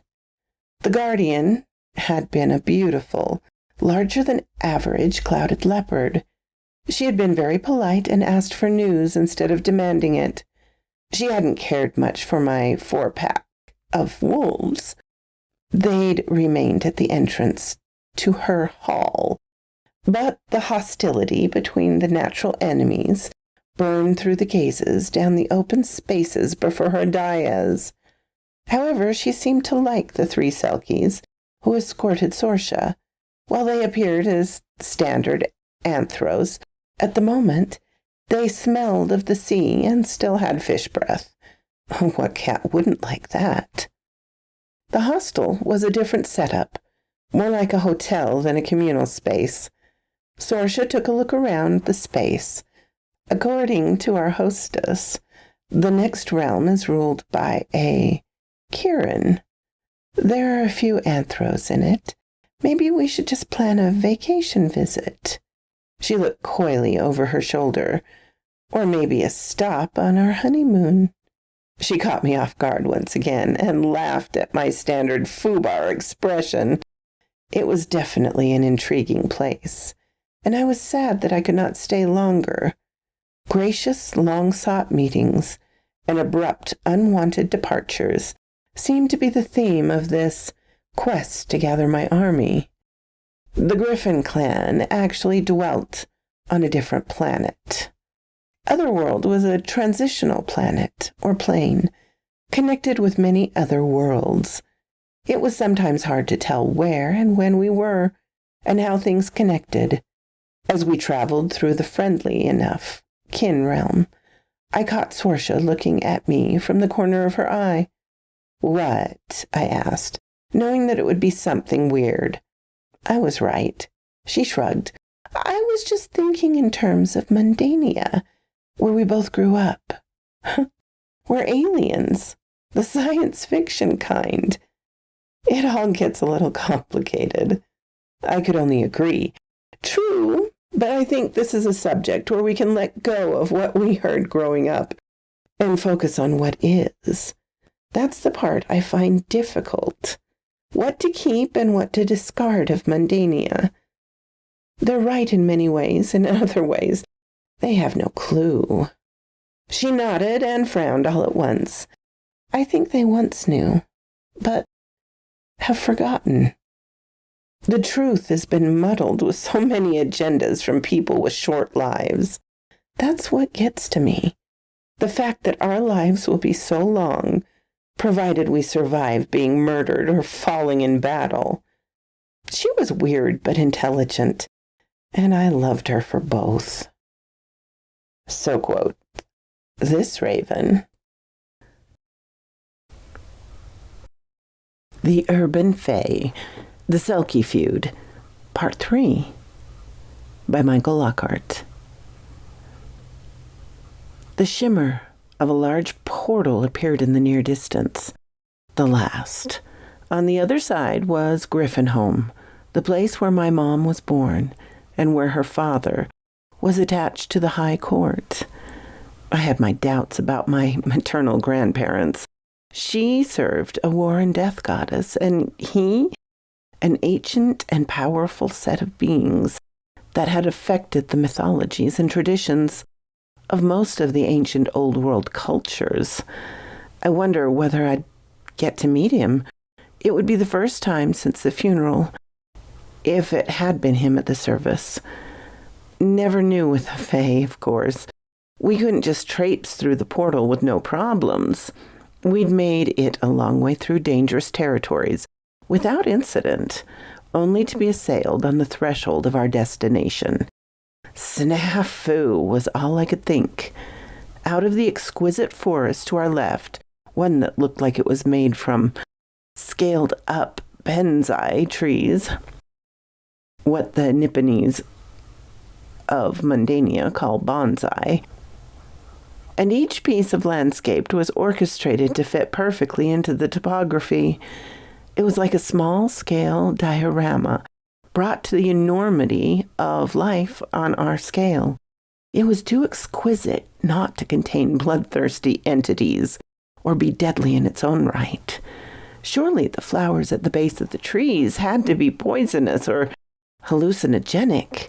Still, the threat that emerged from the park-like open spaces between the boles appeared in startling juxtaposition to the surroundings. They were hideous. They were oddly quiet, no screams of rage. They simply shuffled forward, on long arms and short legs like anthropods, but with ridiculously long talons on every digit. They were completely hairless and a shade of sickly green, like dying vegetation. As they drew closer, we could see their great floppy ears and mouths so cramped with teeth and fangs that they could not close them properly. Small horns protruded from warty faces and shoulders. They were shambling nightmares, and though only about 4 feet tall, they numbered around 40, a large pack. Garin, while less taciturn than his cousin, rarely interjected himself into conversations between Sorsha and me. Without a word, he flicked the reins and hurried towards the patrol, while MB kept pace beside the chariot. He explained only after we were underway. Buto Ijo, deadly enemies. As with hood ratties, one had to understand the context. But when he did, much could be communicated with few words. In other worlds, many beings and creatures might hold an appearance that Sorsha or I, with our mundania bias, might consider aesthetically unpleasing, to put it mildly. Many were downright ugly or homely, and every state in between. That did not mean that they were hostile. Just like with people on Earth, Garin had just told us that the disposition of these creatures matched their appearance, that we were in great danger, and that we should all try to make it to the portal rather than stand and fight. The portal towards which we fled was large, and it had been in sight only briefly. It was further away than we'd hoped, and it was clear that as fast as our horses and wolves were, the Butu Iju would catch up to us before we reached it. I shouted to Garin so that everyone, including the wolves and Selkies, and all the horses would hear. Get as close to the portal as we can, but leave room to wheel and charge. Follow the chariot. I shouted the last even louder. It was the instruction to the group, and if the enemy overheard, perhaps they would think we were easy prey, fleeing only with fear in our hearts. I regretted that the bulk of our new recruits were bound to the Kier Maktir. I pulled a few javelins from the holster at my side, and when I saw that the loping monsters were in range, I patted Garin on the shoulder and we turned towards them. As soon as the center pole was straight after the turn, I leapt over Garen and ran out to balance between the horse team. I flung all 3 missiles in order. I had no idea whether the creatures charging us would be vulnerable, but we had to do something. The Red Seal clan folk were accustomed to harpoons, but the skills translated well enough, despite their not being as strong as cavalry. The motion of the small craft on waves and the undulating pace of a running mount clearly held some similarities, so they managed an effective charge. The wolves gaped in glee and outpaced the rest of us. This was a fight they understood. I was thrilled when each of my projectiles found and dropped, at least temporarily, 3 of the enemies. I didn't have time to pursue the extent of their injuries. I hadn't really practiced my next maneuver as much as I should before trying it in combat. But I felt that the ends justified the means and leapt backward over Garen's head in hopes of landing on the chariot platform. It was a straight jump, no fancy backflip, and still I nearly overshot and had to grab at one of the sides that protected us from the wheels to maintain my balance. By then, the Buto Ijo were among our ranks. The chariot was the apex of our charge, and the 4 riders flanked us in a wedge with 2 on each side. Each of them carried 2 harpoons and a spear. Most of them found flesh, and more of the attackers fell. The wolves had engaged and now fought in a circle, back to back and surrounded by the slobbering, near-silent horde. The sounds were mostly from our side, other than grunts of pain or heavy breathing from the attackers. One would think with the pendulous ears the things would rely on sound.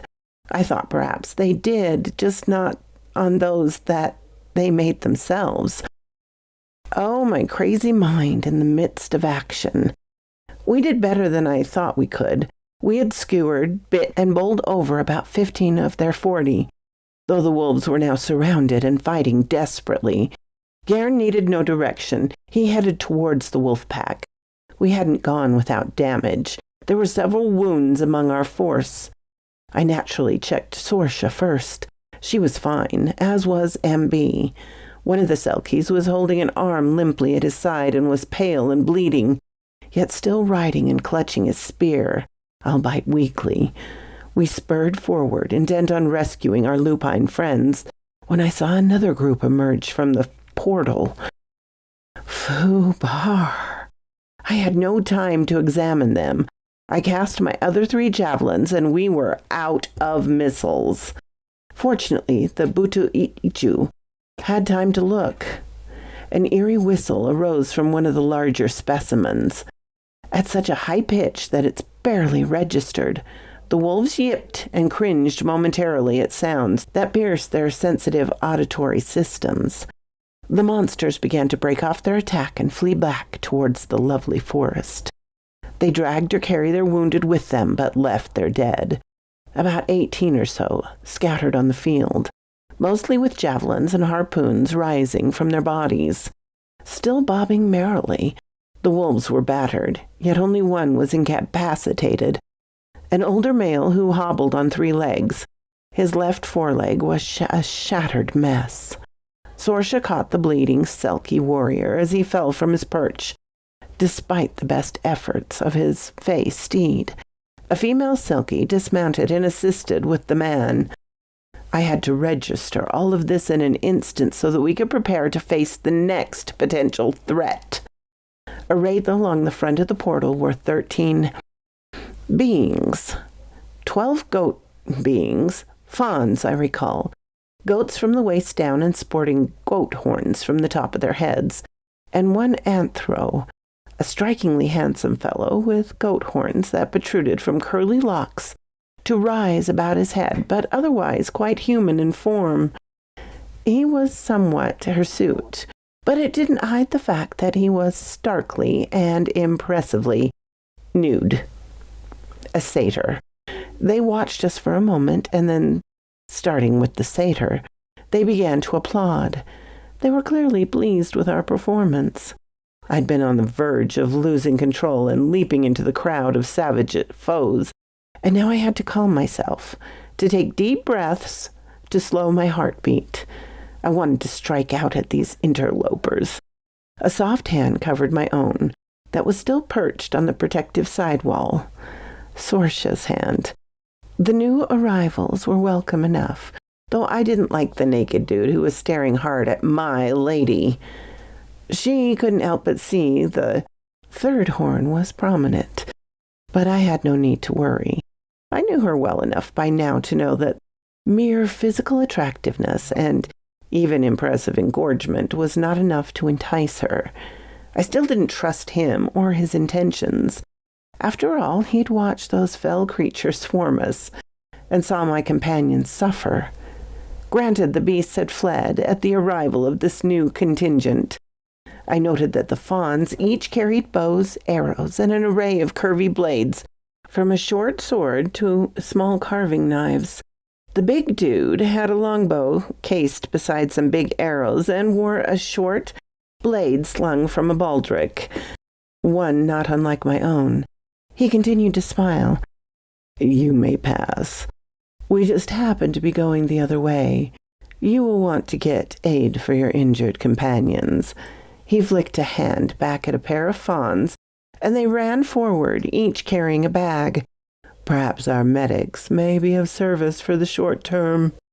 Naturally, his voice was a light baritone that would have set most chicks' hearts to throbbing. He'd have made so much money as a rock star or a movie idol in Mundania. Never mind what kind of movies. He unnecessarily cleared his unstopped throat. "Well, while you are strangers about to enter our realm and should introduce yourself first, I understand that you may still be distressed from your recent experiences. You may call me Malion." He assumed an expectant look. I realized that it was not appropriate to be rude, even to the nude, and I had no cause. I just wish he had cast some glamour or even a plain rag over his junk. To make up for my breach of courtesy, I used the most polite Fey language of which I was capable. It made me feel like we were in some fancy novel. "I am the Mactir Dirg. My mother was of the Griffin Clan. My lady Sorcia here is of the Goose Clan, with blood ties to the Red Seal Clan. The rest of our companions have joined us recently, but have already proven themselves worthy, and today have shown that they are indeed fierce and boon companions." He grinned. "Well met indeed. We were on our way to meet you at Wolf Hall, Dun Mactir, your grandfather's castle. We had heard that one of our clan kin had cause to face Serpente, and it seemed like it would be a good fight. We have our own argument with that one.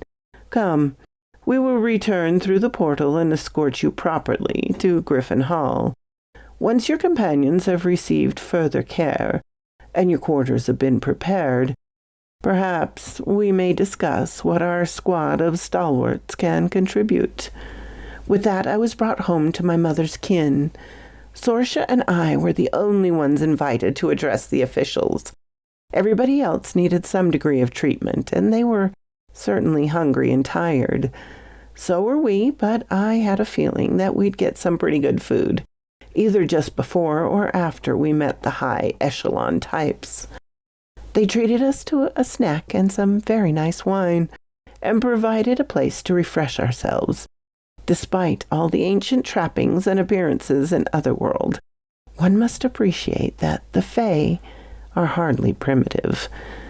Deeply ritualistic and hidebound by tradition, yes, but they knew how to build proper restroom facilities and employed climate control to indoor spaces. The facilities were places to clean and tend to the body and relax for a moment or a day. In our case, it was a pretty short moment. We were expected and couldn't keep the chieftain of the hall waiting. We would not lay eyes on the king and queen any time soon. They dealt only with major matters, which we and our cause were not. The being we met was tall, as tall as the Mactier Moor, but not nearly so broad. Still, he was whipcord lean rather than cadaverously lean. Like all the true fae, he was nicer looking than most mortals, with his golden hair and youthful features. His cloak sparkled with gold, and he wore delicate-looking golden armor to match the golden hilt of his long rapier. He sported golden rings on his arms, and a pair dangled from each of his ears. Even his high-rise sandals were golden. His expression was a little dour, and he looked down his nose like a stereotypical librarian, sans reading glasses, as though he did not want to be bothered with us. He probably didn't. He sat in a broad chair on a small dais that rested to one side of a much larger, grander one that looked like it should contain thrones, but there was no seating visible. Malion bowed at the waist and too gracefully swept over a hand to indicate Sorsha and me. "My lord, I am pleased to present Lady Sorsha of the Goose Clan, and her lord, the Mactier Dirg, Red Wolf of Wolf Hall, your daughter's son." I heard, and I did everything I could to stifle my reaction. The satyr had led us straight to my maternal grandfather. I realized he must have been glamoured at the funeral. The build and hair were the same, but the maternal grandfather, I recalled, had looked elderly and his hair had been silver. This man, like the big bad wolf, appeared to be no more than 22 or 3. I bowed as to an equal. "Greetings, chieftain. We have traveled far to ask for aid in a grave matter. However, Lord Malion has informed us that he and his party were in the response, so we are now here to express gratitude and to greet our kinsman, as all folk should who draw near such a noble house." The tall man stared, clearly studying me, perhaps with a hint of a challenge. Fortunately, I had schooled myself to these games of silence that many old people like to play. They never expected my patience to be what it was. Eventually he caved. It was his turn to talk anyway, in his case with an added sneer. "Malion is no lord, only a shepherd of the wilderness. As for requesting aid, we barely know you as kin. My daughter, the Kokini Kiria, Red Grace, chose to assume duties away from her people, and then fled even those responsibilities. So what ties could her child, an orphaned creature of Mundania, claim in this realm?" This grandfather was clearly unfriendly. No ambiguity or testing for him to conduct. He wanted to be adversarial. "Snafu as usual," I announced to my mind, as if it hadn't already realized. Outwardly I smiled and again bowed. "I claim blood right through my mother. I am part of the Griffin Clan and the Raven Clan. My blood contains at least part of that which flows through your own veins. We did not come here as beggars, and I expect no aid. I meant only to pay respects to the royal family of my mother's clan. Instead, we are met by rude and ungentle words from my family member. I see now that it was by your hostility and ill will that I was abandoned to the mercies of Mundanian criminals, by you and my grandmother. I have completed my goal and offer gratitude for the assistance your healers have provided to my folk, and the substance you offered on our arrival. We will depart as soon as we can, gather them and prepare our mounts." The sneer morphed into downright anger and antagonism, and his face purpled. But before he could speak, Malion interjected. "My lord chieftain of the hall, I humbly offer one other reason to offer hospitality to this lordling of the Western Wolf Clan. He and his lady and their folk destroyed a good half of the Butu Icho Gablin folk who plagued the western portal of late. Their folk took grievous wounds in the matter, and have earned at least some repose. Talboy's flush reaction from purple down to bright red. Such as you do not determine what is proper and right reward. These did no more than defend themselves. He paused and clearly struggled to restrain his contempt and fury. His stare once again bore into my eyes, hatred blazing from within. You may claim 3 nights and 3 days of guest rights. The sun is setting soon, and you have already used your first day. You will depart on the 3rd sunrise. He didn't give me time to respond. He just swirled away like so many other fae had done, but with a golden smoke. Jakeleg must like urine hues, I thought. Angrily. I would have been tempted to refuse, but I had to take care of my crew. We call him Aprocheos Orana, the golden stream. He is free with his coin, and face it, with the cloak he looks like a walking stream of gold, Malian said, clearly in awe of my odious grandparent. I barked a little laugh, since the name fit so well with my internal summation that this grandparent was a puddle of piss. I had to explain the expression of humor. Look, with all that gold, he looks like a stream of urine. Maybe the contents of a piss pot or spoiled beer. He was self-righteous and had no reason to treat me the way he did. He made his choice as an adult and left me when I was a boy, a toddler by fae reckoning. He judged me unworthy without knowing me or anything I'd accomplished. On my own, with no support or even acknowledgement from him. If we didn't have wounded warriors, I'd leave now without a word. These people have forfeited my courtesy from me. That made 2 of 4 grandparents that I firmly did not like. I hoped my mother's mother would be more pleasant, though it was a cautious hope. The Raven clan was often related to death, though what mortals recorded about the fae and what was could often be very different. So far, every tome I'd read had at least some relation to realities on the ground. Death did not seem to hold as much fear on this side of the multiverse. I'd also observed that although a being or beings were associated with something that might seem dark or negative, they often possessed qualities of light and positivity as well. The dichotomies rolled together rather than facing one another across a field of hostile intent. Sorsha placed her hand over mine with the usual effect. Rob, I have to agree. I think there's likely more to why he reacted the way he did, but you've earned an explanation, no matter how powerful they are. The Griffin Clan is not known for discourtesy. There is some deeper meaning to his behavior. Malian listened intently.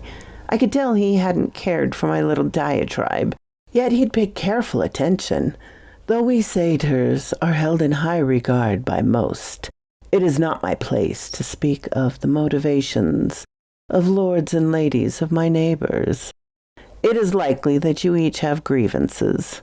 He rushed on before I could retort.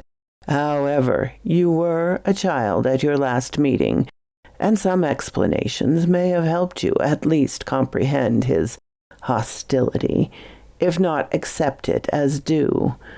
I know you only by reputation, and the few events I've observed.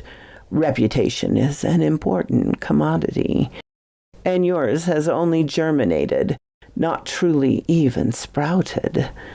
The being whom you mock has served in his current role for most of 6 centuries.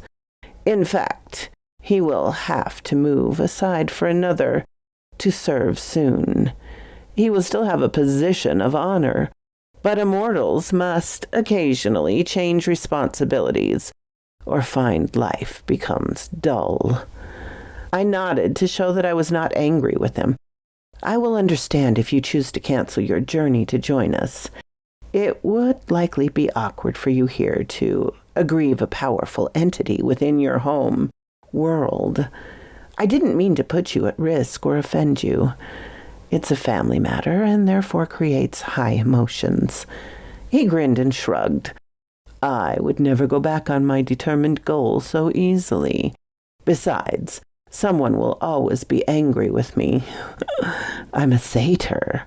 It's our nature to be admired and reviled all at once. He held up a finger to make a further point. By the way, I'm not native to this realm, but to an adjacent one. Same world, though. I thanked him, and we made plans to depart the day after tomorrow. I held up a pair of bronze arm rings, and the two medics who had saved the lives of our folk. Should I give these out publicly, or... He looked at me surprised. Lords do not typically reward the common folk in this way. At least not in this world. I smiled. Fine, then I'll reward them at supper if you and your crew will join us. He screwed up his face for a moment, then decided that he understood what a crew was. Of course, my lord.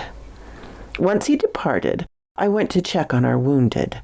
The Selkie who had fought so hard was gravely wounded and had shifted in order to heal. There was a sea nearby and a protected cove, and we assured that the other two warriors, one of whom was his wife, had him in place before we climbed back up toward the castle of heavy spires. I'd given each of the two Selkie a silver ring and held up a gold one so that the wounded figure could see it.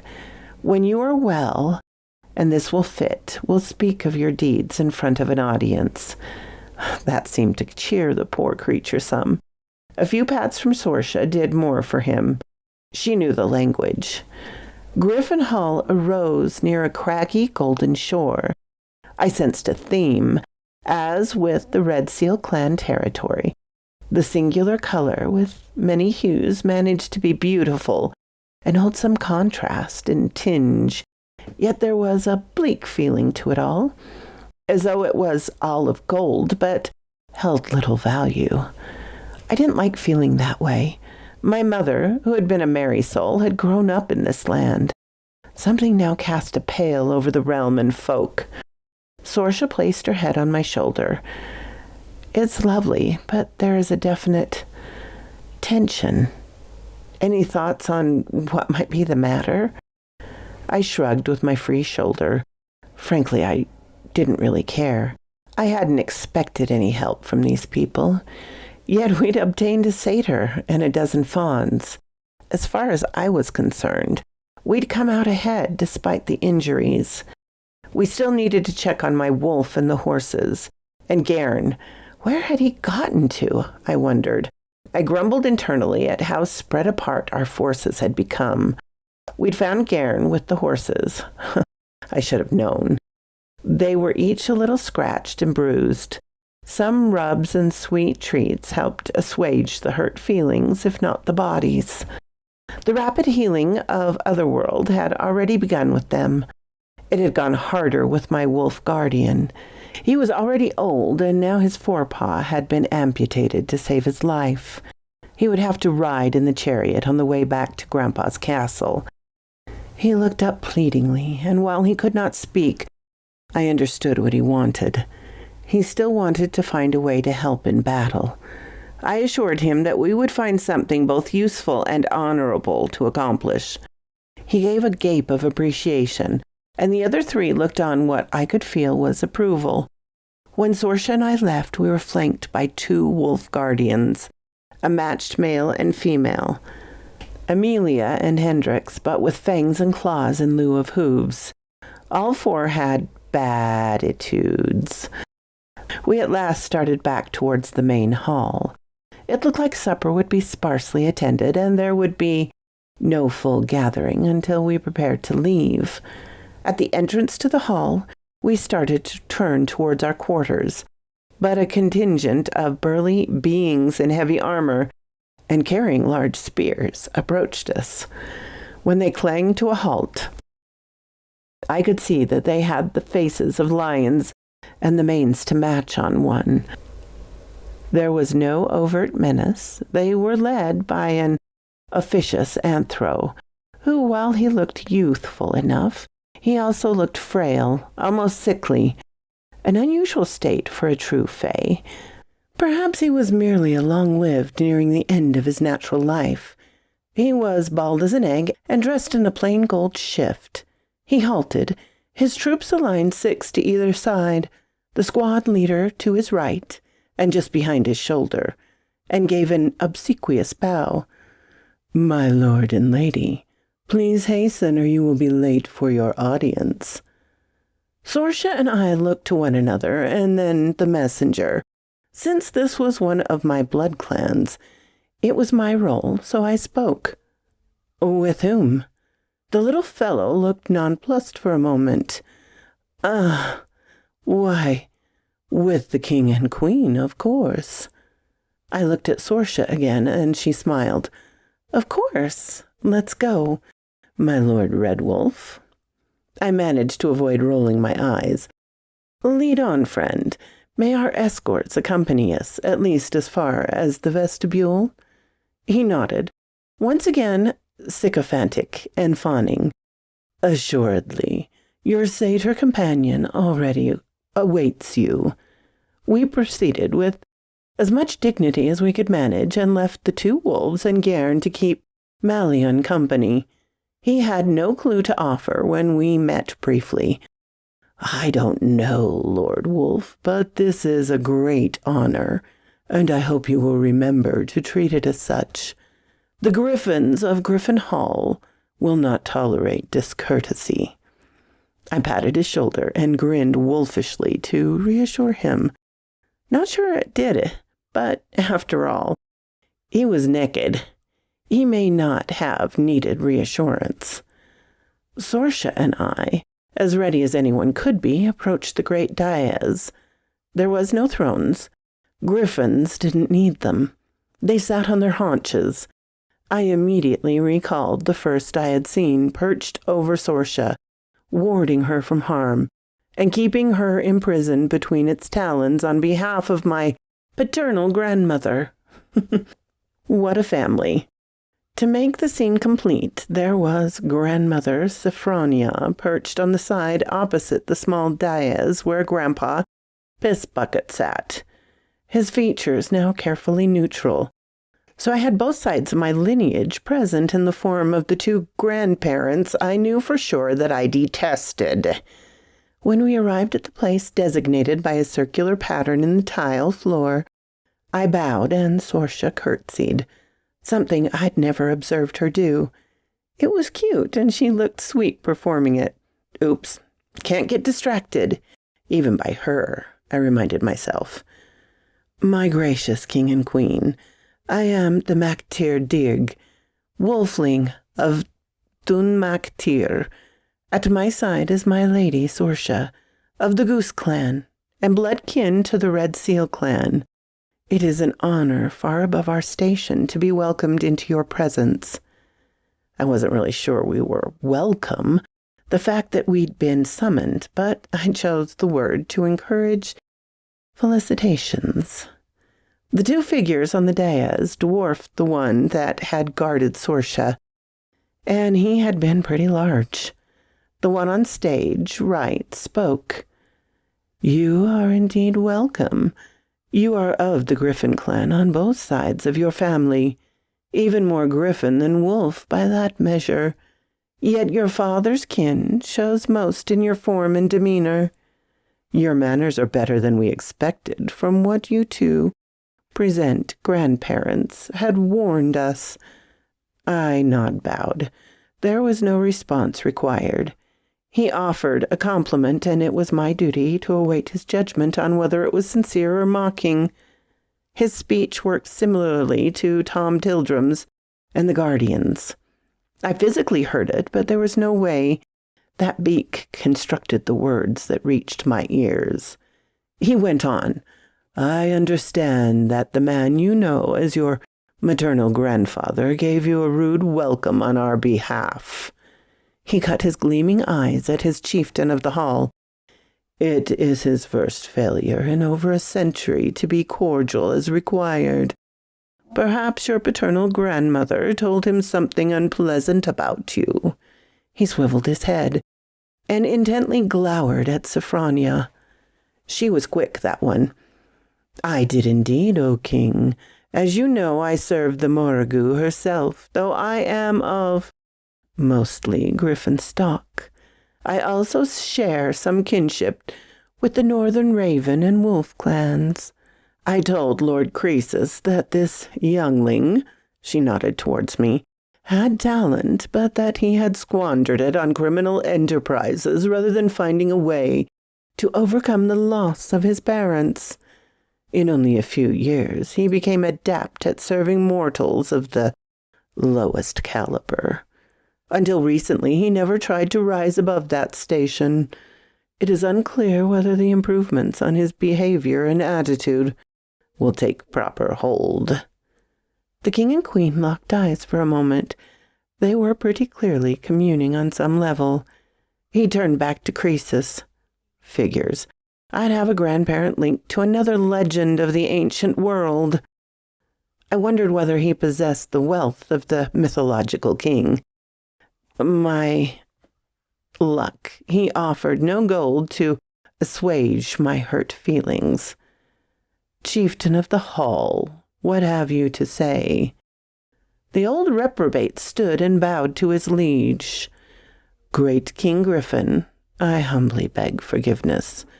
The disappointment I feel in my daughter's offspring was no excuse. I allow personal disgust for my descendant to cloud my judgment and alter my demeanor. So quoth, this raven.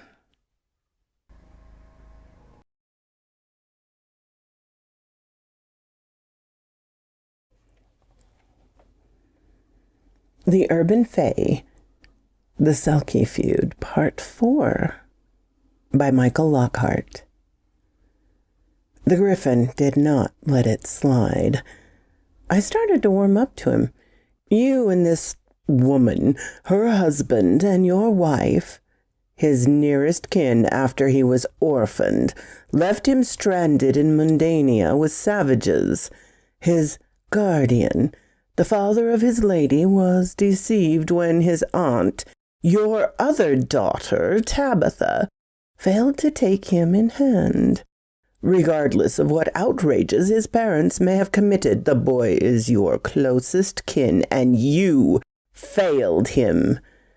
He ensured to look over at Sophronia, to include her in the failure. Finally, he looked back to me.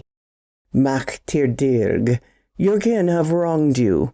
I cannot judge your parental grandfather, as he is not part of my world or realm, and with your maternal grandmother is not currently a part of our clan.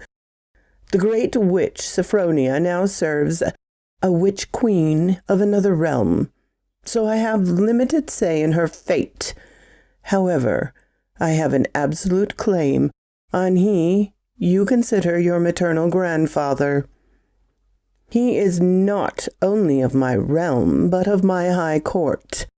Speak what toll you would exact on him, and it shall be as you say. I thought as quickly as I could. I didn't like the tall penis of a man, but if I was too harsh, the king would think less of me.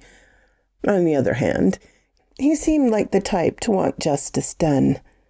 My king, I would see him relieved of his current duties. His term is nearly complete in any case.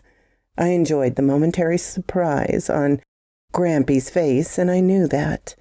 I also asked that he pay weregild to the Herne for the loss of his wife and their home.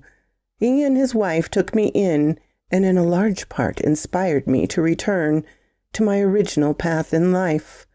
They suffered for their kindness to an orphan. Croesus glared golden dagger. Streams? At me. I knew it was a fair judgment, and the king clearly agreed. He looked at Sophronia. You have until morning to gather any personal items of yours and any spies who still serve you. At sunrise you will leave and are no longer welcome in this realm on pain of death. Granny Seth looked shocked. She hadn't expected this. She knew that the Griffin Clan would not expel her for her dark affiliations, only for acts that might bring harm or disgrace to the realm. There was definitely more to the royal decree than I understood, but what grandchild doesn't like to see naughty grandparents spanked? I wasn't off the hook yet. I see potential in you, Red Wolf. Perhaps you will serve your mother's people in some capacity. Certainly not with your current petty quest, and the ridiculous little sets of raids that you consider a war.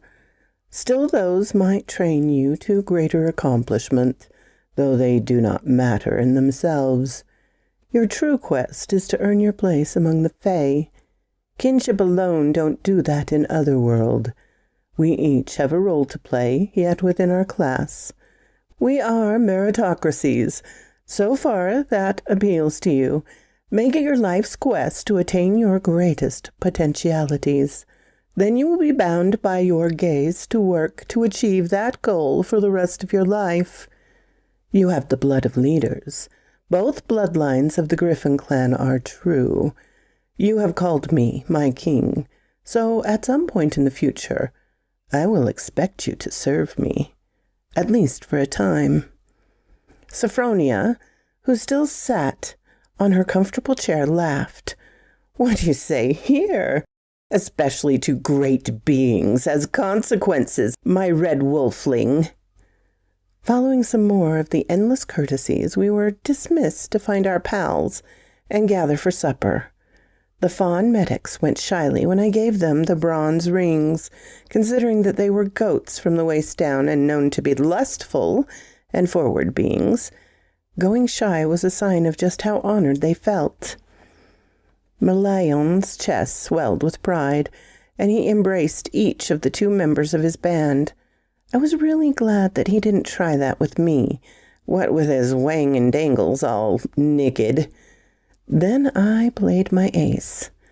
Friend Malion, as the leader who offered us such great courtesy and who wisely chose to hold back his forces rather than to plunge into battle, with no knowledge of whether our band was worthy, I award you a silver ring for your arm. I felt the need to specify where he should wear it. It's a small token of esteem to one who had steered us through the stormy seas of a great court. I also discovered that you did not leave to go chasing after our forces, and doing so took courage, if a bit rashness. The king's judgment is that you will have to accompany us and serve in my army. That got a cheer from the entire crew and helped us bond. During the next day, we prepared our forces for the return to Caer Mactir, the Wolf Hall or the Wolf Castle. Pick a language, they were all correct. I'd started to favor Wolf Castle. It sounded grim and cool all at once. My 3-legged wolf companion had agreed to the name Atuel, which meant lucky in the predominant language of the Western Wolf Clan. I'd learned that a quality of Otherworld was that while there was an unfathomable myriad of languages, there had to be when Fae spoke with one another. We mutually understood, most of the time. It wasn't magical necessity, just the way or nature of Otherworld. Sorsha and I discussed at length whether Mundania mortals might be better off with a single language. Just pick one and see if they couldn't come to true understanding. But I would argue it just wasn't natural and normal for that world. Sorsha would say yes, and what language would we choose? It was something to discuss, to pass the time while we traveled. Otherwise, we'd be mooning over one another and causing nausea in our companies. Otherworld travel was weird. As with time, distance didn't mean the same thing as in Mundania. We had only one overnight stay at a different crossroads fort than the one with the clouded leopard guardian. The guardian in the latest hostel was a Naga. It had to arrange mirrors around its dais to protect guests from the death of its gaze. The accommodations were of the style of the Indus Valley culture, though no one on Mundania would have recognized the ethnic trappings of that mysterious long-vanished people. The Anthros were apparently descended from mortals of that ancient race, imported to Otherworld when their civilization was consumed.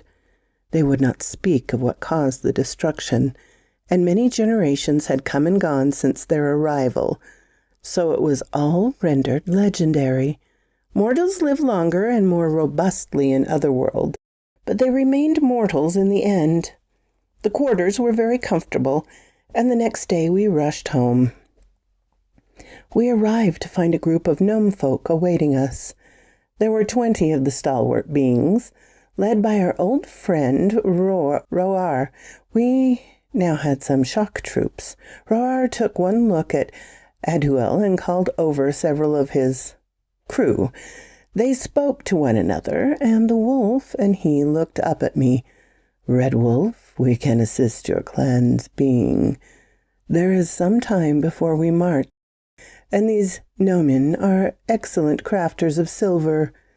It would be a good fit for this worthy hunter-warrior. He is indeed lucky to have beings of such skill available so soon after his injury, though when their task is complete, he may wish to change his name to Silverfoot." Adul was pretty stoked at that and hobbled from the chariot with his chest out and head held high for the first time in days. Freda and Sherda politely waited until I had a moment to greet them properly and introduce them to Sorsha. Freda and Sorsha became instant friends. I induced Freda to the Fawn medics and set them to task to put together a medical corps for our army. While we were gathered, I called for everyone's attention. Even the Mactir Moor, who stood at the edge of the crowd, paused, but remained hidden by his cloak. "I have overlooked something I should have attended to earlier. When I was gravely wounded, it was Freda who saved my life and brought me back to health. For that, and the best stew I've ever eaten, I ask her to receive this golden ring." I knelt and placed the ring on her arm. She fairly glowed, and Scarda's chest swelled with pride to the point that the buttons on his waistcoat strained. The Mactir Moor cheered along with the rest, then threw back his hood and beckoned me to his side. We had work to do. When Sorsha and I had crowded in next to him, he gave me a brief grin. "That was well done, Rob. You will be known as Ring-Giver, and that is a great title and reputation to have. It keeps us poor, but folk will always want to serve those who are free with their wealth. Now to matters of immediate note. Shabil has returned just ahead of you, and between what the two of you have recruited, our forces may be sufficient. If our spies are correct, when we combine what we have with the mundane crew, we will have almost half as many as Serpente in raw numbers, and more than half of his numbers of Fae. It should take a grand skirmish or 3 to settle things, but our prospects have improved." I grinned back and wondered whether he knew the opinion of the Griffin about the scale and scope of our endeavor. Would he be disappointed, angry? Perhaps he'd laugh. I don't know, and saw no reason to bring up the subject, though I would have to tell him that I'd seen his wife. Yep, Foobar. We had a meeting of the general staff that evening. So far, that included Sorsha and me, the big bad wolf, Shabil, Roar, and Kitsune Rede. There were other high-level officers whom we considered inviting, but we would be discussing intelligence matters, so the fewer the better for this moot. Shabil territory was physically very distant, yet it took only 2 quick portal hops to get to it, so in practical reality, he was a neighbor. Kitsune Rettle had not returned to her world realm, yet she and Shabil had both been back to Mundania while Sorsha and I had traveled. He started the briefing. We have our forces and will need to train them to work together in unison. That will take at least 2 weeks of O-time, as the Red Wolf calls it. By then, several months will have passed in M-time. Serpente has not only rebuilt his fortress to its former glory, but he has expanded and placed forts, operation centers, in several places around the city. He spends a fair amount of time in Fulshire Tower. He glanced at grandfather and then me. He still uses the pyramid as his primary base. They are conducting sacrifices twice per day. Sorsha asked, "What is he sacrificing?" I realized that we hadn't really discussed that. Shabil looked to me. He wasn't about to have to answer that one. For a change, I placed my hand over hers and hoped that it would produce the same salubrious effect on her that her touch delivered to me. Humans, especially young ones, they buy them from the coyotes and traffickers. You already know how he uses the young women and men as well. There's no kind word for it. Slaves. Sacrifices are different. Sunrise and sunfall? I asked Shabil. He nodded. In addition to pleasing his father, he probably hopes to lure more Quetzal dragons, and this is how they were fed. Sorsha maintained her poise, yet she could tell that she was seething. So that's how he enticed the young Quetzal dragon that tried to sunburn us to death. She nodded. Makes sense. Repugnant sense. But then we aren't fighting simply over a breach of protocol. Shabil grimaced and nodded. To compound his offenses, Serpentine's crew has been pushing a new street drug called Duar Medusae, or sweet sleep. It's powerful, and it seems to keep the users in a stunned state. While they daydream their personal fantasies, they tend to be pliant and biteable for general commands like, "Stay home and forget what you saw," or "Gather at a given place and tear up everything in sight for hours or days. Set fire at public buildings." He sells it cheap, with his slave labor to do all the work. But he makes plenty in volume to pay for his mundane forces and weapons. I don't know all the ingredients, but at least one is a flower with hallucinogenic properties from here in Otherworld. Kitsune Rettle joined in with her own information. In addition to his soldiers and his mortal crew, Serpente has brought in troops and material from all over the southern border and recruited Frey from several dark-aligned clans and folk. It seems he is relying more on mortal aid than Otherworld.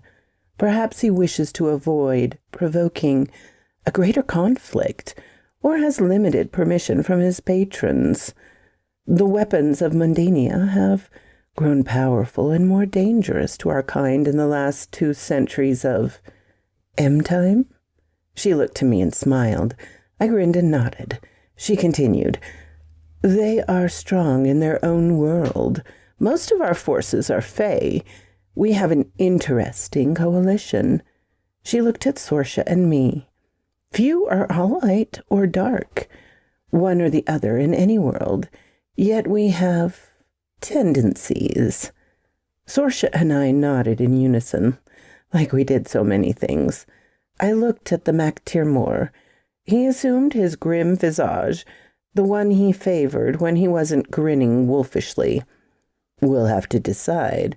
Divide our forces and attack him all at once, or remain together and try the piecemeal approach, understanding that with each fortress we take, the next will be more entrenched. Maybe even conduct a guerrilla-type campaign? Hit and run. Wear him down. I like that, but it's just my wolfish nature. At what place do we begin? If we go simultaneously, how will we divide our forces for the greatest effect? I looked at him sternly. Grandfather, I am pleased that you are helping with counsel, but are you in this fight? You committed to the quest to find and succor my Sorsha, which is as much as I could ever desire. But you have yet to declare your intentions. I mean to present no challenge. I wish only to understand. He nodded once. Fair enough question. At first, I want you to begin gathering forces for yourself. Loyal forces that will be there for your sake. Folk on which to build your own household. Quests tend to do that by way of bestowing reputation. Then I had to take into account our collective folk. Shabil is a chieftain and may commit his household troops, but only volunteers from elsewhere. I have a larger holding and position within the Western Wolf Clan that should I act with the warriors and troops I command, I will invite a feud with a powerful realm. Not simply increased raids, but genuine bloodshed will ensue on a grand scale for millennia. He paused, a lord of drama as much of wolves. I have decided to commit my own personal service and have quietly asked for a volunteer force. Now I have to decide whom to refuse. There were far too many volunteers with grievances against Serpente and his ilk. The realm will be endangered while we are away this time, subject to raids. It's what I would do if I were in Serpentine's sandals.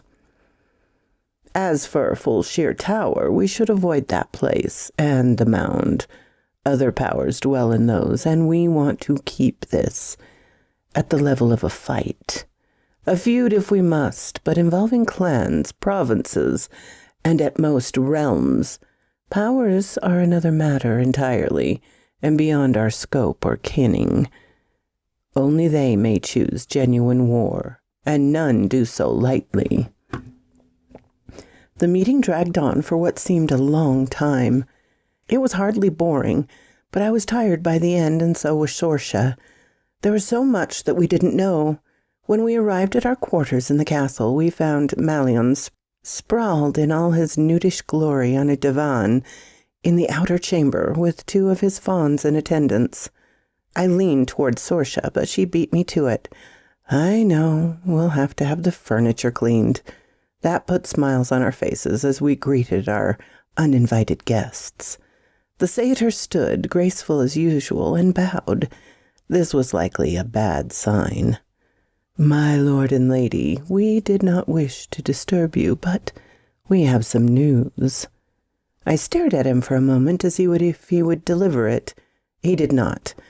Well, should we receive it in our chambers? Is it that private? Malion inclined his head. It is indeed private. Family business. I only wish to give you some preparation before you enter your quarters. You have a visitor from my world. With that, he gathered his companions and made to leave. Rest well, my lady, and, lord. There was no need for an eye roll, internal or otherwise. He was, after all, a satyr. What could one expect? Sorsha nudged me.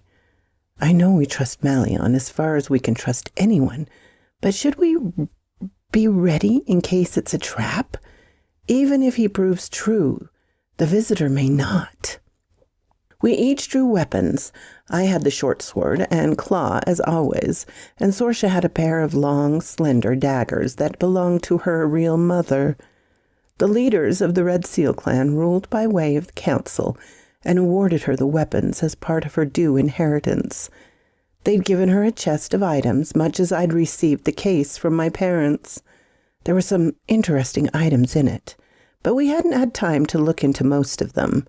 We were as prepared as we could be when we entered the inner chamber. The interior was supplied by the Fey equivalent of electric lights. Biotech genius, little lightning bugs that nested in large clear jars.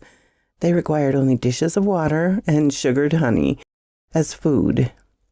Each jar included a shade that rested beside it. When placed over the jar, it would cast a beam of light upward and mute the remainder within the confines of the shade when it was time to sleep. The top stayed open so that the bugs could come and go at will. Freedom was much more cherished in Otherworld than in Mundania. And most of all among those who served. There were candles aplenty, but we snuffed those before we left. They were now lit, and the jars were all shaded. It was gloomy, and the flames cast wavering shadows over the walls and ceilings.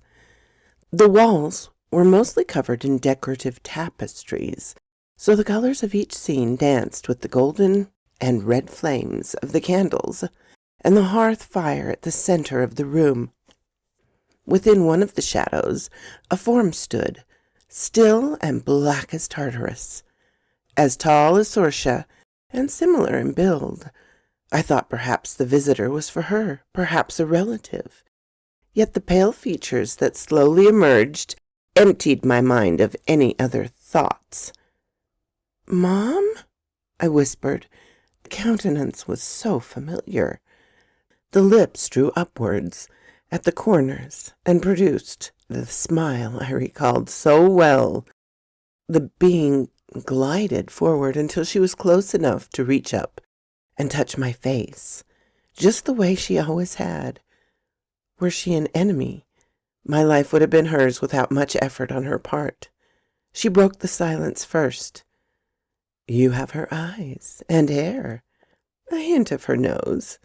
Her expression turned wistful. "I'm so sorry, young one. It was a harsh destiny that left you marooned among the brutes of Mundania. My great queen had me focused on other tasks, and I didn't even get to see her off properly. We held our own memorial, but I would like to have been there at the one you attended, to take you home afterwards." Sorsha had remained silent. I could see she'd tensed when this being approached so close. Yet she could sense the power in her. This one could snap us like a twig, should we offer her a minor threat of our greatest skill.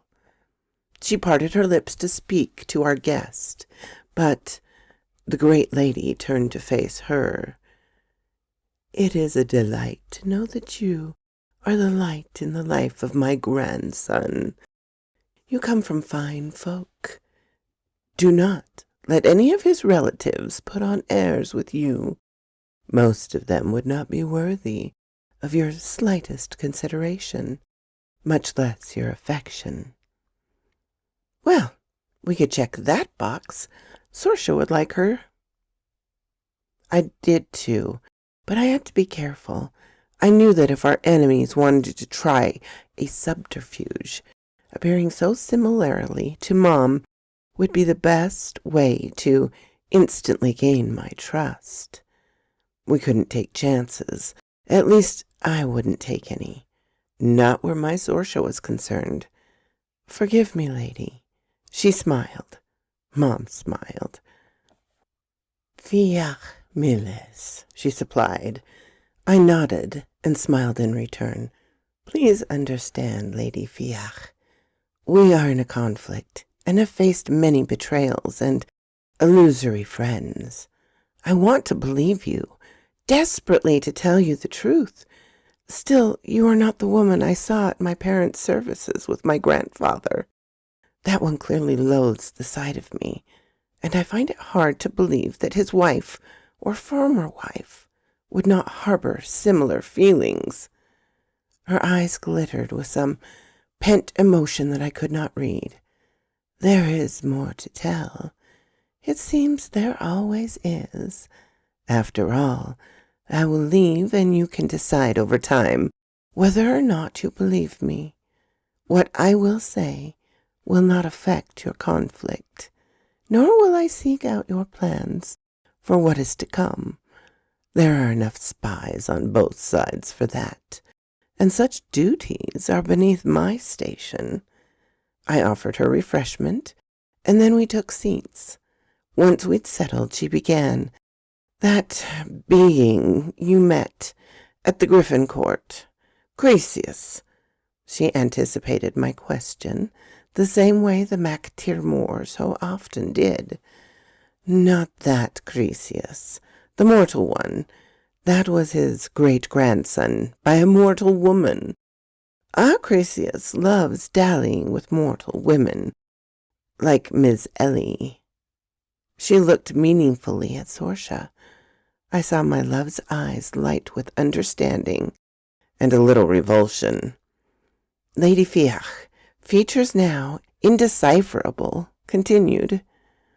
The result is, he had no true fey heirs, and none of that ilk would tolerate him as a husband. Yet he was kin to the royal family and placed highly, so better beings than he searched for a way to resolve the problem. Eventually they settled on me as a suitable wife. Producing progeny from outside the royal family would preclude his descendants from inheriting anything significant for several generations. Yet he could appear as Honorable Lord Griffin, a high court, should he marry a high lady from a respectable clan. She sighed. Her stoic facade slipped aside for just a moment.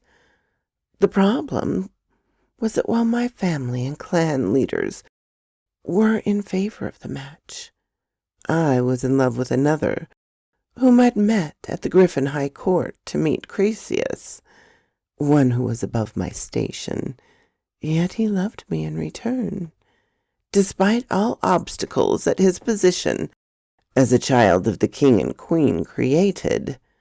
I am high enough in my clan, but for such as he. She paused to control her emotions rather than for drama. At least I hope.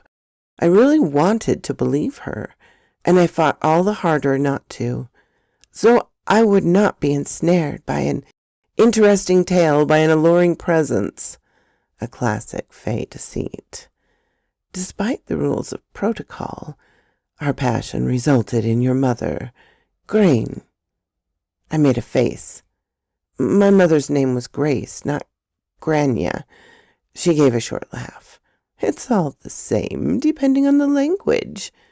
I named her Grain, so that is what I call her, and that is the way it is pronounced.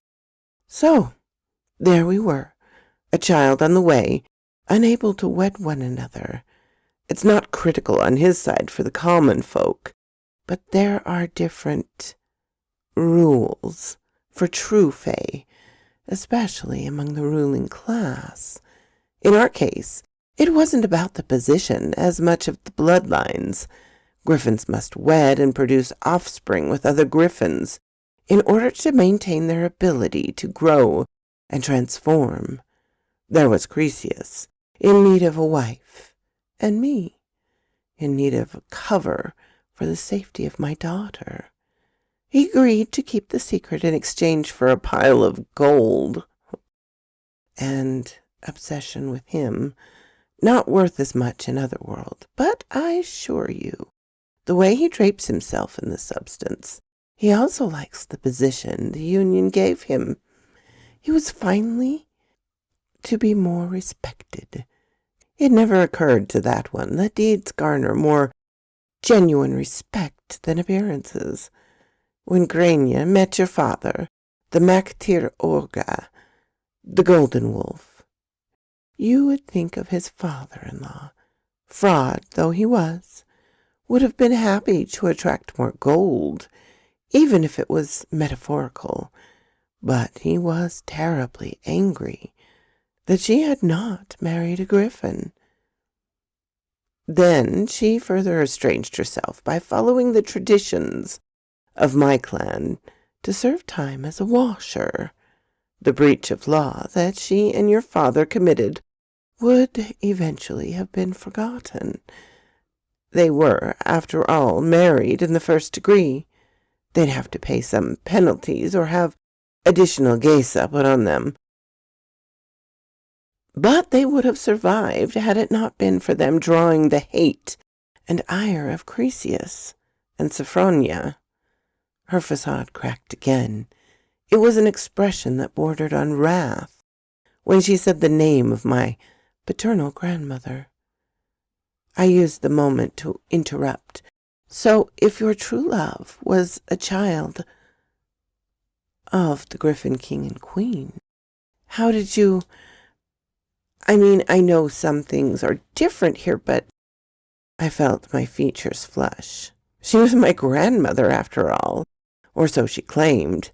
This time she laughed in earnest, a very sweet laughter that put me in mind of pastures and trees in the falling light of a soft evening. Millis, her cognomen, meant sweet in the local dialect, and with connotations of honey. She continued, Griffins start life as anthros. They eventually transform, are removed from corporeal concerns. She winked. Not all of them transcend and transform to their higher state. Most do not because they mix their blood with other types of beings. She smiled with pride. Mine did.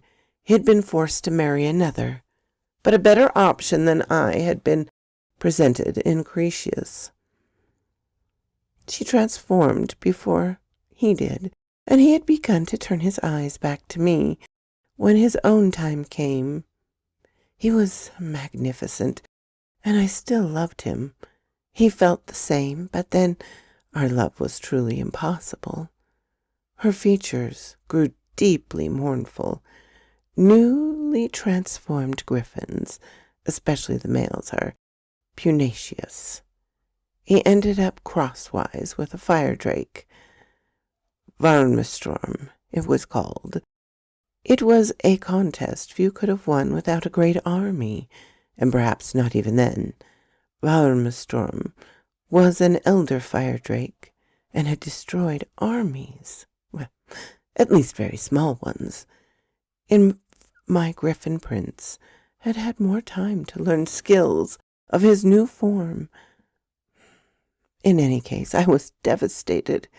With no more cause to keep up the charade, I divorced Cretius and fled home to serve as a washer. That's why I didn't know when Grania and Buck... She trailed off and held back any demonstrative grief beyond her body language and natural expression. That did more to convince me than anything she could have said. The last funeral I'd attended was mostly an emotional sham show. Had she broken into some version of Tactiloides, I'd have run her through before she could wink, uber fey high lady or no. I finally understood some things about the family. Sophronia didn't necessarily hate me. She genuinely wanted me on her side, as she had wanted my father. She resented my mother for pulling him away from her. She also didn't like that my maternal grandmother was from a different Raven clan than hers. They weren't all that different, but apparently there was some long-ago schism, and she clung to it, though it was far before her time. Cretius truly hated me as the heir of the daughter who was held as his, but was not, and whose blood was in his view tainted by that of the Western Wolf Clan. Plus, I'd killed Siobhan, his actual child. The Griffin Royals had been nice to me because I was their great-grandson. I looked to Sorsha, who was deep in thought. Sorsha, Cretius was so openly hostile because I had killed his true daughter and your false sister. He has a real bone to pick. My grandmother, whom I decided to accept on approval, clapped a hand on each of us in one of hers and pulled them together. You at last start to see the webs. He has a true cause. True enough. He's not really a warrior, but he's very powerful. You could not defeat him. Yet. He is also skilled in other ways, and has many minions to act on his behalf. Creatures that will accept payment in various forms. He will be a danger to you for as long as he lives. I cannot help directly, though we are divorced. Certain of our vows are immutable. I cannot kill him unless he presents a direct threat to my life. Even then, I'd risk a curse." She gave our hands a gentle squeeze. "Now I will go and wish you both well. I serve in a neutral court, so to take sides in this would be impractical. Yet when the master is done, I expect you to visit me and get to know your mother's folk." I absurdly thought for a moment, "Will you bake me raven cookies, Grandma?" I would never have said something so discourteous to this lady. "My lady grandmother, you have given us so much, with words and the knowledge they convey. Please know that in the greater scheme of things, this looming battle may not be much. Yet I go to war for my Lady Sorcia, who was wronged and endangered, and for my foster mother, who was slain without cause, and other friends and innocents, who have suffered or died, rather than for my own grievances." She smiled as we all rose, together. "I know that you have a serving heart, as well as a warrior's. The two go well together. If anything can save you, it will be that and your sweet young love. You should always cherish that you have with one another. Take care, though. Serpente is a very powerful being, beyond what you can handle, perhaps more than you will be able to handle. He even rattles the old wolf. Be thoughtful. Use what you have to reduce the threats he poses to the world you have both come to care for, and the power he believes his schemes will attach in this world as a result." She released our hands, which we now clasped together on our own volition, and stepped back a little. She melted back towards the corner where we'd first ascertained her, and she did the swirl, her pale, smiling face so like Mom's, the last feature visible. So quoth this raven.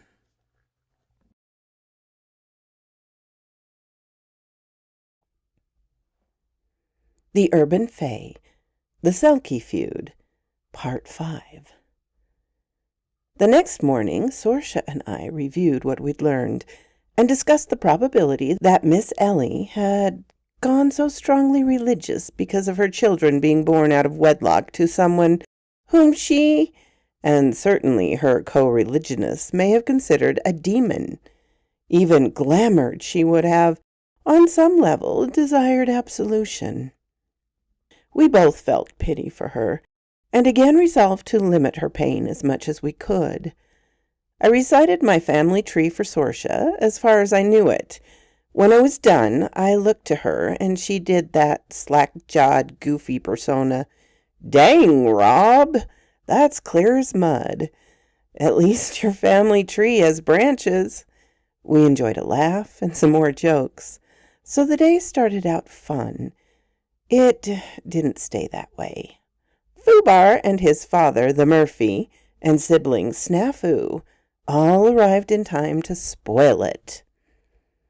The big bad wolf had been concerned about raids in his absence, but he hadn't seriously considered a raid in force while our army still gathered and trained.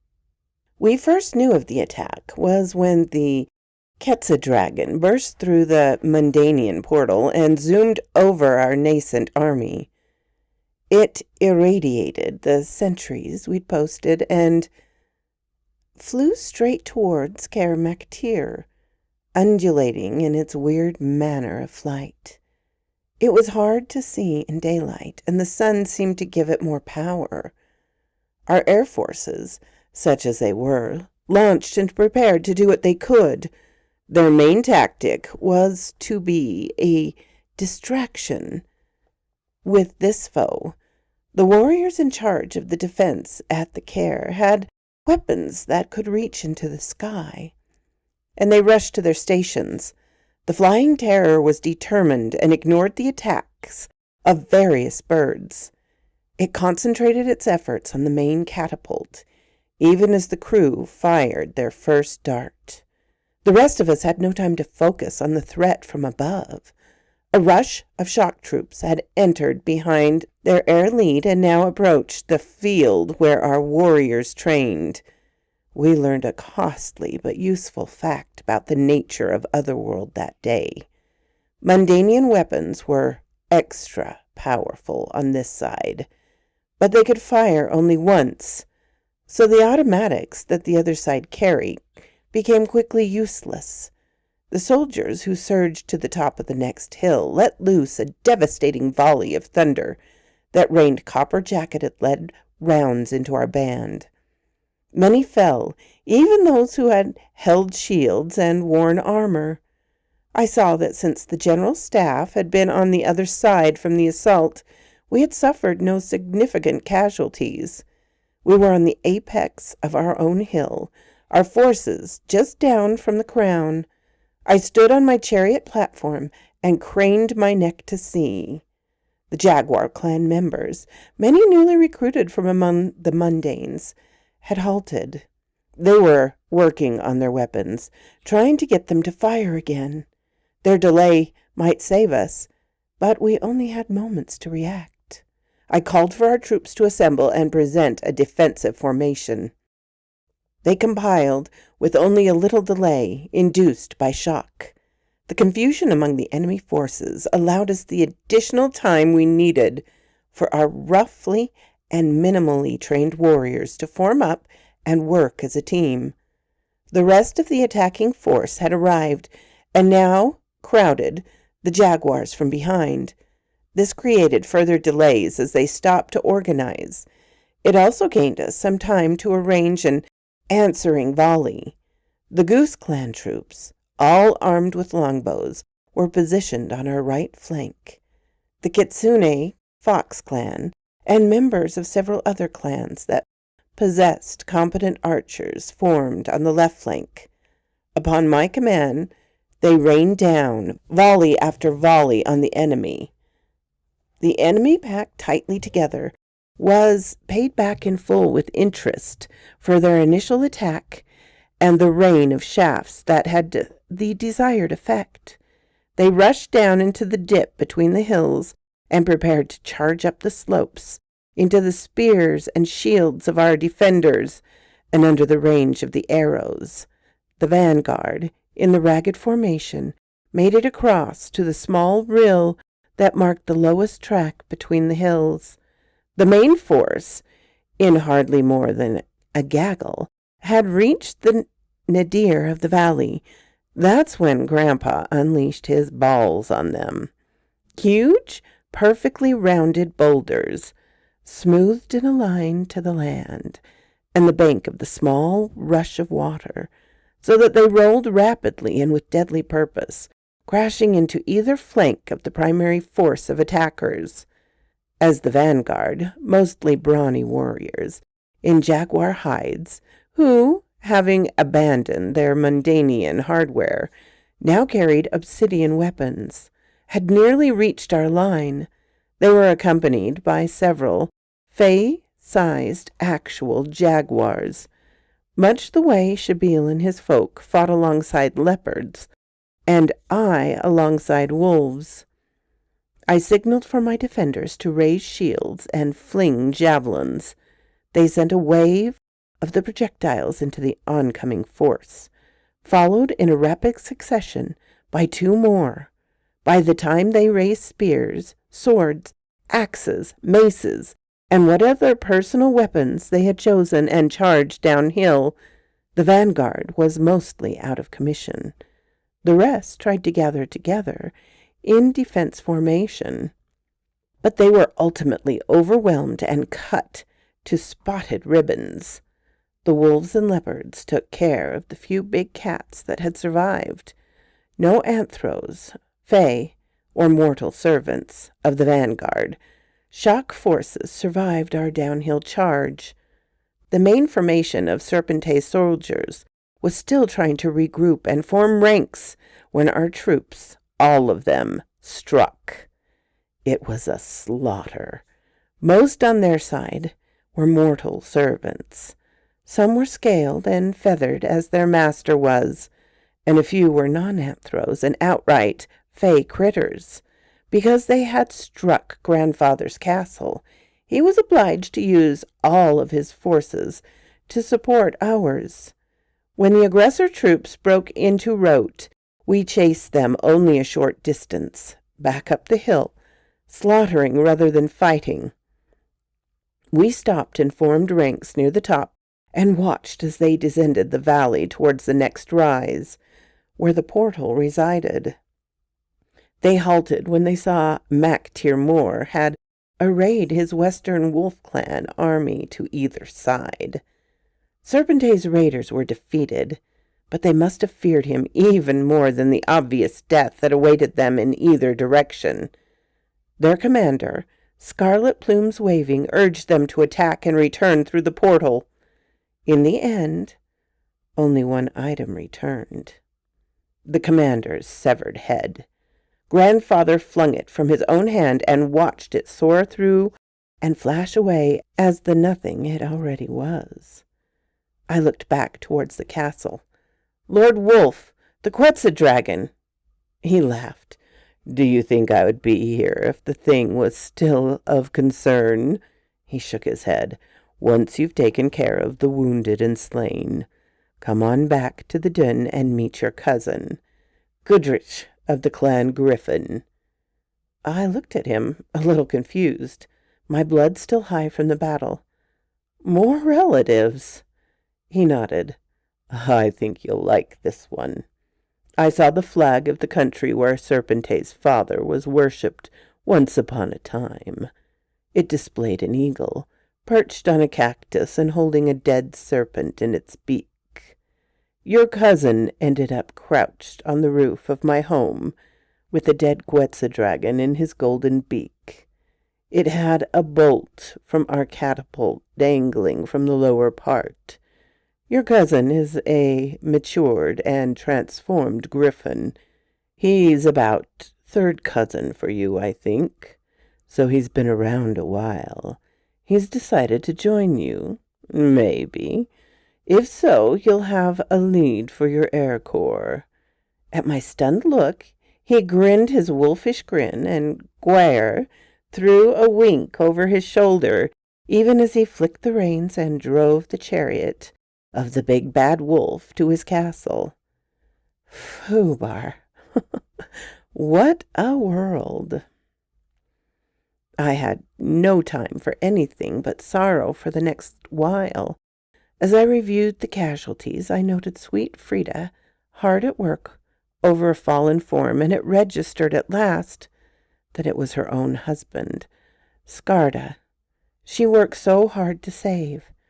I ran forward and knelt. "Frida, tell me how I may help." She looked up at me slowly, her eyes glistening with tears. "You can't, my wolf lord." I saw then that a large hole gaped in the gnome's chest. He'd likely died before he knew what hit him. I hung my head for a moment, and then caught her eyes again. "I'm so sorry, Frida. He's gone because you came to my aid. What could I say? Nothing would balm her grieving heart at this moment. I simply clasped her little hand in mine. She squeezed my fingers briefly. "We came of our own accord. Yes, we chose you as our warlord, but Skarda and I sought vengeance for our own slain from when we fought the Hutau raiders. Our people were set upon with the rest. We would have been here anyway, or sought vengeance on her own.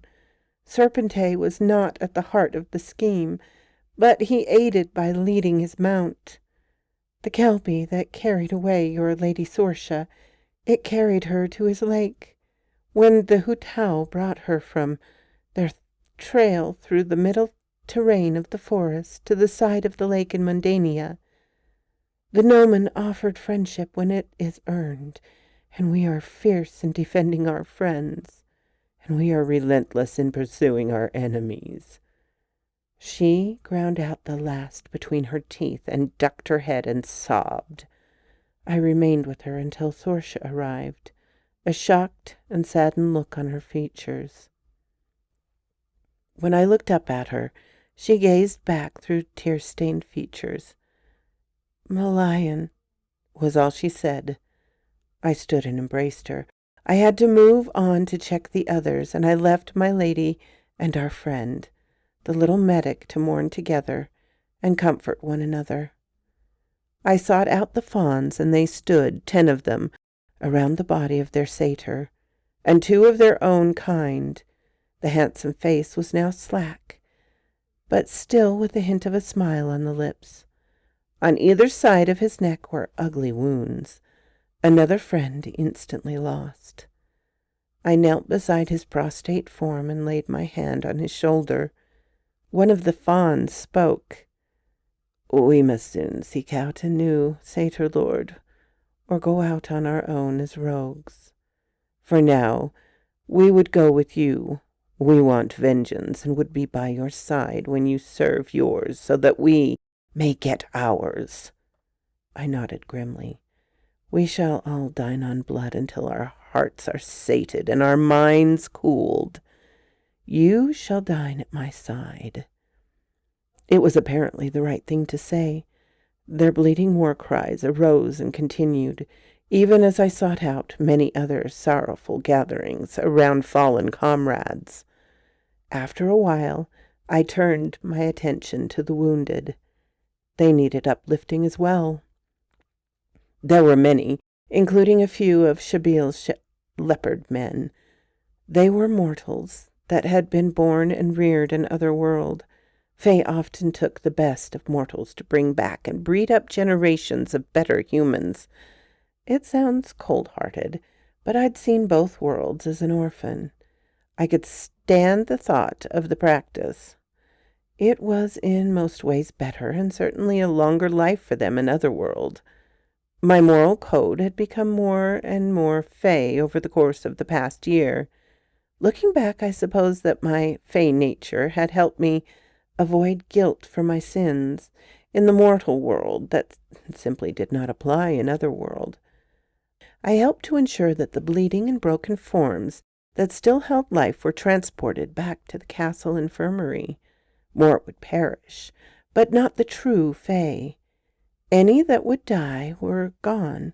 The wounded almost always healed in one way or another. Once the battlefield was cleared, I found Sorsha, who had taken on the task of being Freda's nurse, and the 3 of us walked back to the castle. I'd long since sent the chariot and mounts back for rest and refreshment. They had fellows to mourn as well. It was a sad day, full of shock and misery, but underneath I seethed. My cauldron was starting to bubble. I showered and changed clothes, then went to the hall to meet my cousin. Just what I need, I thought.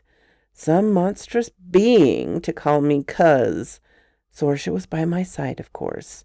It was our plan that we would be together at every opportunity life allowed. When we entered the hall, I was pleasantly pleased to see a great statuesque form seated on its haunches beside grandfather. Sorsha let out a little gasp of recognition. She squeezed my hand and in sotto voice, "That's the griffin that held me captive and guarded me all at once." I turned my head to look at her fully, then looked back at the golden creature, then back at her. "He's about the same size, but how can you tell?" She leaned in towards my ear. "See the little scar just below his left eye?" I looked and then nodded slightly. "That and the way he carries himself. No wonder he didn't stay around and risk slaying you. He didn't want to face the kinslayer curse." By then we reached grandfather's dais and big chair, and stood near the front feet of Goodrich. The Macatier Moor nodded. He could see that we were grieving, as was he. Some of his own folk had perished in the raid. Yet even now protocol was necessary. Before we shared our misery, Mac Tir Dirg, you have seen this being before, but now we make proper introduction. The Griffin stared down at me from almost twice my height. His eyes, like those of all his kind, remained inscrutable, golden orbs that reflected like mirrors.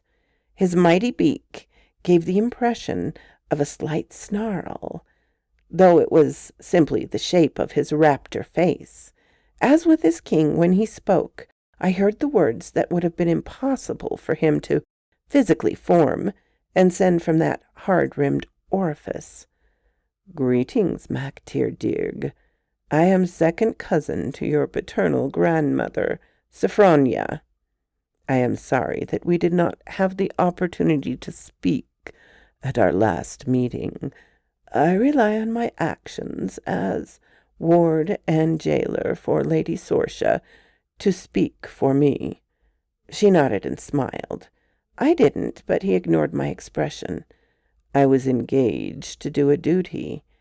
Griffins always fulfill our contracts.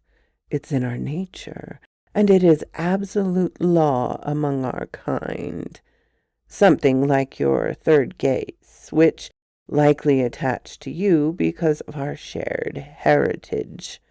I did not know who all was involved in the scheme, only that unless it was to defend myself or my charge, I was not to kill, only to ward. Now I come to offer my services to Lady Sorcia, who earned my admiration with her bravery, determination, and absolute faith that you, my kinsman, would come for her. My family, I thought, wishing to be angry, but finding that I liked this cousin of mine. Sorcia smiled. Lord Goodrich, Griffin, I would be honored. I can pay the standard fee. However, you must know that there will be more death, and this time you may be called upon to take lives. Some may even serve your other kinfolk. While his expression didn't change, I felt a grin emanating from him. I understand. I took a life today to expiate any offense that I may have given to my cousin. It was fortunate that the Quetzal dragon was young. They are fearsome at every stage, but after a certain level of maturity, difficult even an old griffin to conquer. I gave a nod bow. For your efforts today, I give great gratitude. In fact, I feel that I am in your debt now on 2 accounts. Regardless of your role, you kept my Lady Sorcia safe when she was captive and less able to fend for herself. Now you have saved a goodly portion of my grandfather's holdfast and folk. The outsized Sam the Eagle countenance peered at me again, and I felt a wave of annoyance from the great form. Do not put yourself in debt of others so easily, young one. When debt is offered, take it gratefully, especially when you wear the golden torque of royalty. I bowed again. I humbly accept your deeds, as due, and offer gratitude for the lesson. The wave changed once more to acceptance. Good enough. I was getting tired of the conversation. It was straining my neck. The same neck that sported the golden torque of royalty. Great, and here I thought it was just some super nice bling. Probably means I have some obligation that will foobar my life. The waves of emotion shut down. He could obviously turn them on or off. A very handy ability. And here I thought I was good at hiding my feelings. I considered ruefully. His words continued. Lady Sorcia, you were also a target. Sophronia would not have bothered with you of her own volition unless it was to judge the ability of my young cousin. Her mistress, the witch queen Caradwin, is your ancestor, by way of her son Taliesin, the great bard. down a few generations to your mother. She bears you malice because of what your mother did in aid of your father and his great friend, the Mactir Orga. That is a tale for another day, to be told by another. His eyes flashed towards my grandfather, but what they accomplished set certain dark powers to eliminate both of you. He turned his gaze towards Sorsha, and waves of sympathy and sadness poured from him. He was once again emoting. I was there when your mother, mortally wounded, passed on her gift to your father. He was unconscious and gravely wounded, but she knew that she could not survive except as a seal, and that he would not survive without her gift. So she turned him and made him a Selkie, and in doing so, passed from this life. Tears tracked down Sorsha's cheeks, of pride and sorrow mingled, pride for the love and bravery her parents, and sorrow for losing her mother before they truly got to know one another. I saw the same characteristics in her, and I loved her all the more. In that moment I could have wrested the moon from the sky for her sake, or died in an attempt. There was no celebration that evening. Everyone was weary and hurt in feelings, or body, or both. We'd won a great victory. Serpente had hoped to disrupt our preparations and strike down our entire army, and instead had bonded it and given us confidence. Odd that he hadn't known about the firearms thing. At worst, he may have hoped to goad us into a quick and angry response and decimate us before we could work together efficiently. Perhaps he'd had a surprise waiting on the other side of the portal. When the general staff met again, I indeed argued for a swift response. Look, we stomped them well. No way he wasn't hurt by the losses. It's a good time to strike while they're still reeling. The big bad wolf rumbled agreement. He now had a feud on his hands. Realm against realm. It was truly up to him whether he would pick up the gauntlet without delay. Serpentine had blundered by, attacking his home province. My army had been his goal, but the Quetzal dragon had followed its nature and attacked the stronghold. That's simply what dragons like to do. He shouldn't have sent an adolescent dragon out on its own. Grandpa and I thought it wise to strike while the iron and the temper was hot, like the wolves of war we were. A troubling thought occurred that iron was a substance that repelled so many fae and caused wounds as grievous as any mortal would take from everyday harm, and that were one of the few causes of infection in Otherworld. That's why those of us who could wield it in the form of steel were effective against many others in Otherworld. I wondered briefly whether that's why the mortal weapons had failed. Kitsune Riddle offered an alternative view. She had a way of doing that. I would agree to attack without postponement if all that we saw was as we perceive it. Yet Serpente is cunning. There's a scheme in everything he does, or has done, on his behalf. She looked into my eyes.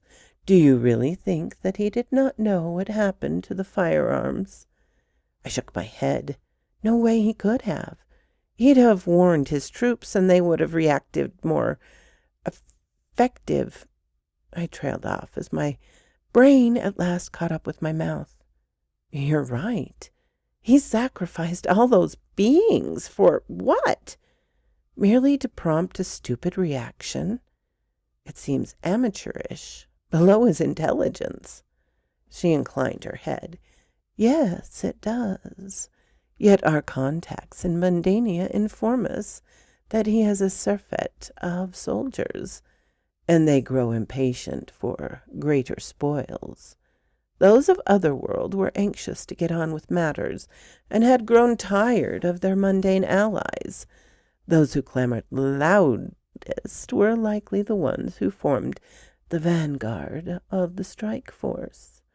Our losses were merely a side benefit for him. He probably wanted to train his Quetzal dragon to help support his ground troops as well. The blunder was attacking the heart of this province. Now the Western Wolf King may send warriors to the realm to mine this hold, while the MacTiermore brings his entire army to bear. Therefore I agree. We should strike sooner rather than later. I didn't know whether to be angry or grateful. She had issued an argument against my points, only to undermine her own and ultimately agree with us. She truly possessed a foxy mind. Shabil agreed, as did Roar. We soon had a new plan. We would use the portals to best advantage and hit with full force on several targets in a row. The initial battleground would be a territory that Serpentine had recently seized, Centennial Park. We would use the portal at the crossroads that led to Serpentine's realm. It seemed only fitting that we rush towards his border in force, slam his troops, then melt away to attack elsewhere. I held hope that the move would confuse him and make him nervous. Just a little hope. Shabil and Kutsune Rettle would send scouts a few hours before our target arrival time. Oh, dark early on Samhain Eve, as the tale of what some call Hell Night, the dark powers would be ascending with the arrival of the black months, the half of the year where growth was stunted and death roamed more freely, and Persephone had to spend half of her year with Hades in Hades. Hela in Hell was like that. Half her form was alive, the other half a corpse. The High Fae would be at their semi-annual moot, hosted by the dark powers, so we'd face fewer otherworld elements.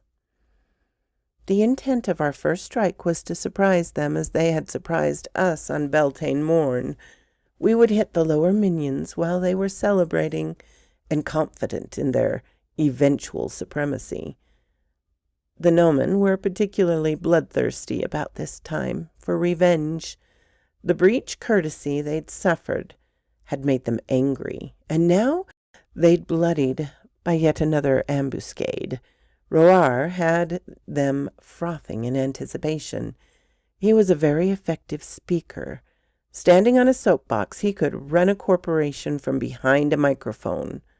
As the roars of excited mob that I'd hoped would perform a little cohesive force settled, and the members of our army stirred the fires or went back to their beds, I felt the weight of responsibility descending upon my shoulders. So many beings had put themselves at risk on my behalf and at my behest. I was tempted to feel sorry for myself, but we all knew what a depraved despot Serpentine was, and that he was very powerful, even without the forces he'd assembled. I took Sorcia's hand, and we made our way to the hall. The feasting had been for the troops. We would eat in private with the chief of the clan. He told us that he liked to go to bed early before a campaign, even when it was no more than reaving across a border. I was sure that he was apprehensive. Serpentine was a large-scale threat, and possibly a long-term one. Even if we destroyed his forces, he would only slither back to Otherworld to plot and scheme, and even openly attack in the future. He had all that to concern him, and the fact that his wife, whom he loved despite everything, was a prominent leader for the other team. Sorcia had learned to read my mind. "You're worried for him and the others, aren't you?" I snorted. "All except you. You seem to win over every foe, and I'm proud of you for it. Of course I'm worried for everyone. They're following a plan that is mostly of my devising, and I will be in the lead when the plan unfolds. Lives will be lost. Immortal youth halted where it stands. Even the long-lived mortals, the thought of them ending abruptly. For me." She shared her tinkling laughter. My poor, poor, pitiful red wolf. When did he grow a conscience? I smirked. Never needed one. I was always in it for myself. I still don't have a care about slaughtering enemies. I simply care about our friends and family, and certain innocents we protect. I still don't even know what's driving these events. Likely a takeover of territory that links both worlds. But there's some true hatred that runs deep. Feuds beyond mere fights. We have family involved on both sides, and we barely know our own recent history. She nodded, and we continued our trek in silence for a short time. Then she stopped our forward momentum. Rob, are you doing this in anger over them taking me? I thought for a moment and searched my soul. Such bad habits I had developed. I knew she wanted the truth. She didn't need her ego stroked. One of the myriad reasons I loved her so. Partly. The image of you chained, even for show, still lingers. The worry of even such a brief time about your safety, your very life. It still heats my blood, yet I'm furious over what they did to Hearns. I hate them for what they're doing to my old hood and for murdering Mercedes. I know that I make fun of the denizens, but they were my friends, people who mostly just struggled to get by and make the best part of their lives and try to do for the next generation. They deserve better than to have scumbags plague their lives. I was once part of that blight, so I have all the more reason to try and fix it. Besides anger, I felt some guilt. I felt so good when the Lord of the Hunt took out Jaguar's outfit. I felt like there was some hope after all, that maybe things didn't have to be so awful. Now an even worse sort of creature plagues the folks, even the other turds. I've not only grown a conscience, but a sense of duty. You've ruined me, my blessed love. She smooched me and gave me an all too brief embrace. I forgive you for no longer trying so hard to be a bad boy. If you like, I'll tell people you're still awful, but I'll know that you are my gentleman. You are my hero, not because you rescued me, but because you are the man you are, and the wind that bears up my wings to let me soar. Cousin Goodrich had never ascended so high on his great pinions as my heart did at that moment. She had me. I would go to the ends of the realm and worlds to remain so high in her esteem. Tomorrow no longer held concern. I would always give my absolute, utmost best, not just for her, but because of her. I was ready to fight the feud for my Selkie. So quoth this raven. Thank you so kindly for stopping by my chateau, my darlings. It does mean so much to me. Please, if you have not subscribed, as many of you have not, please do so.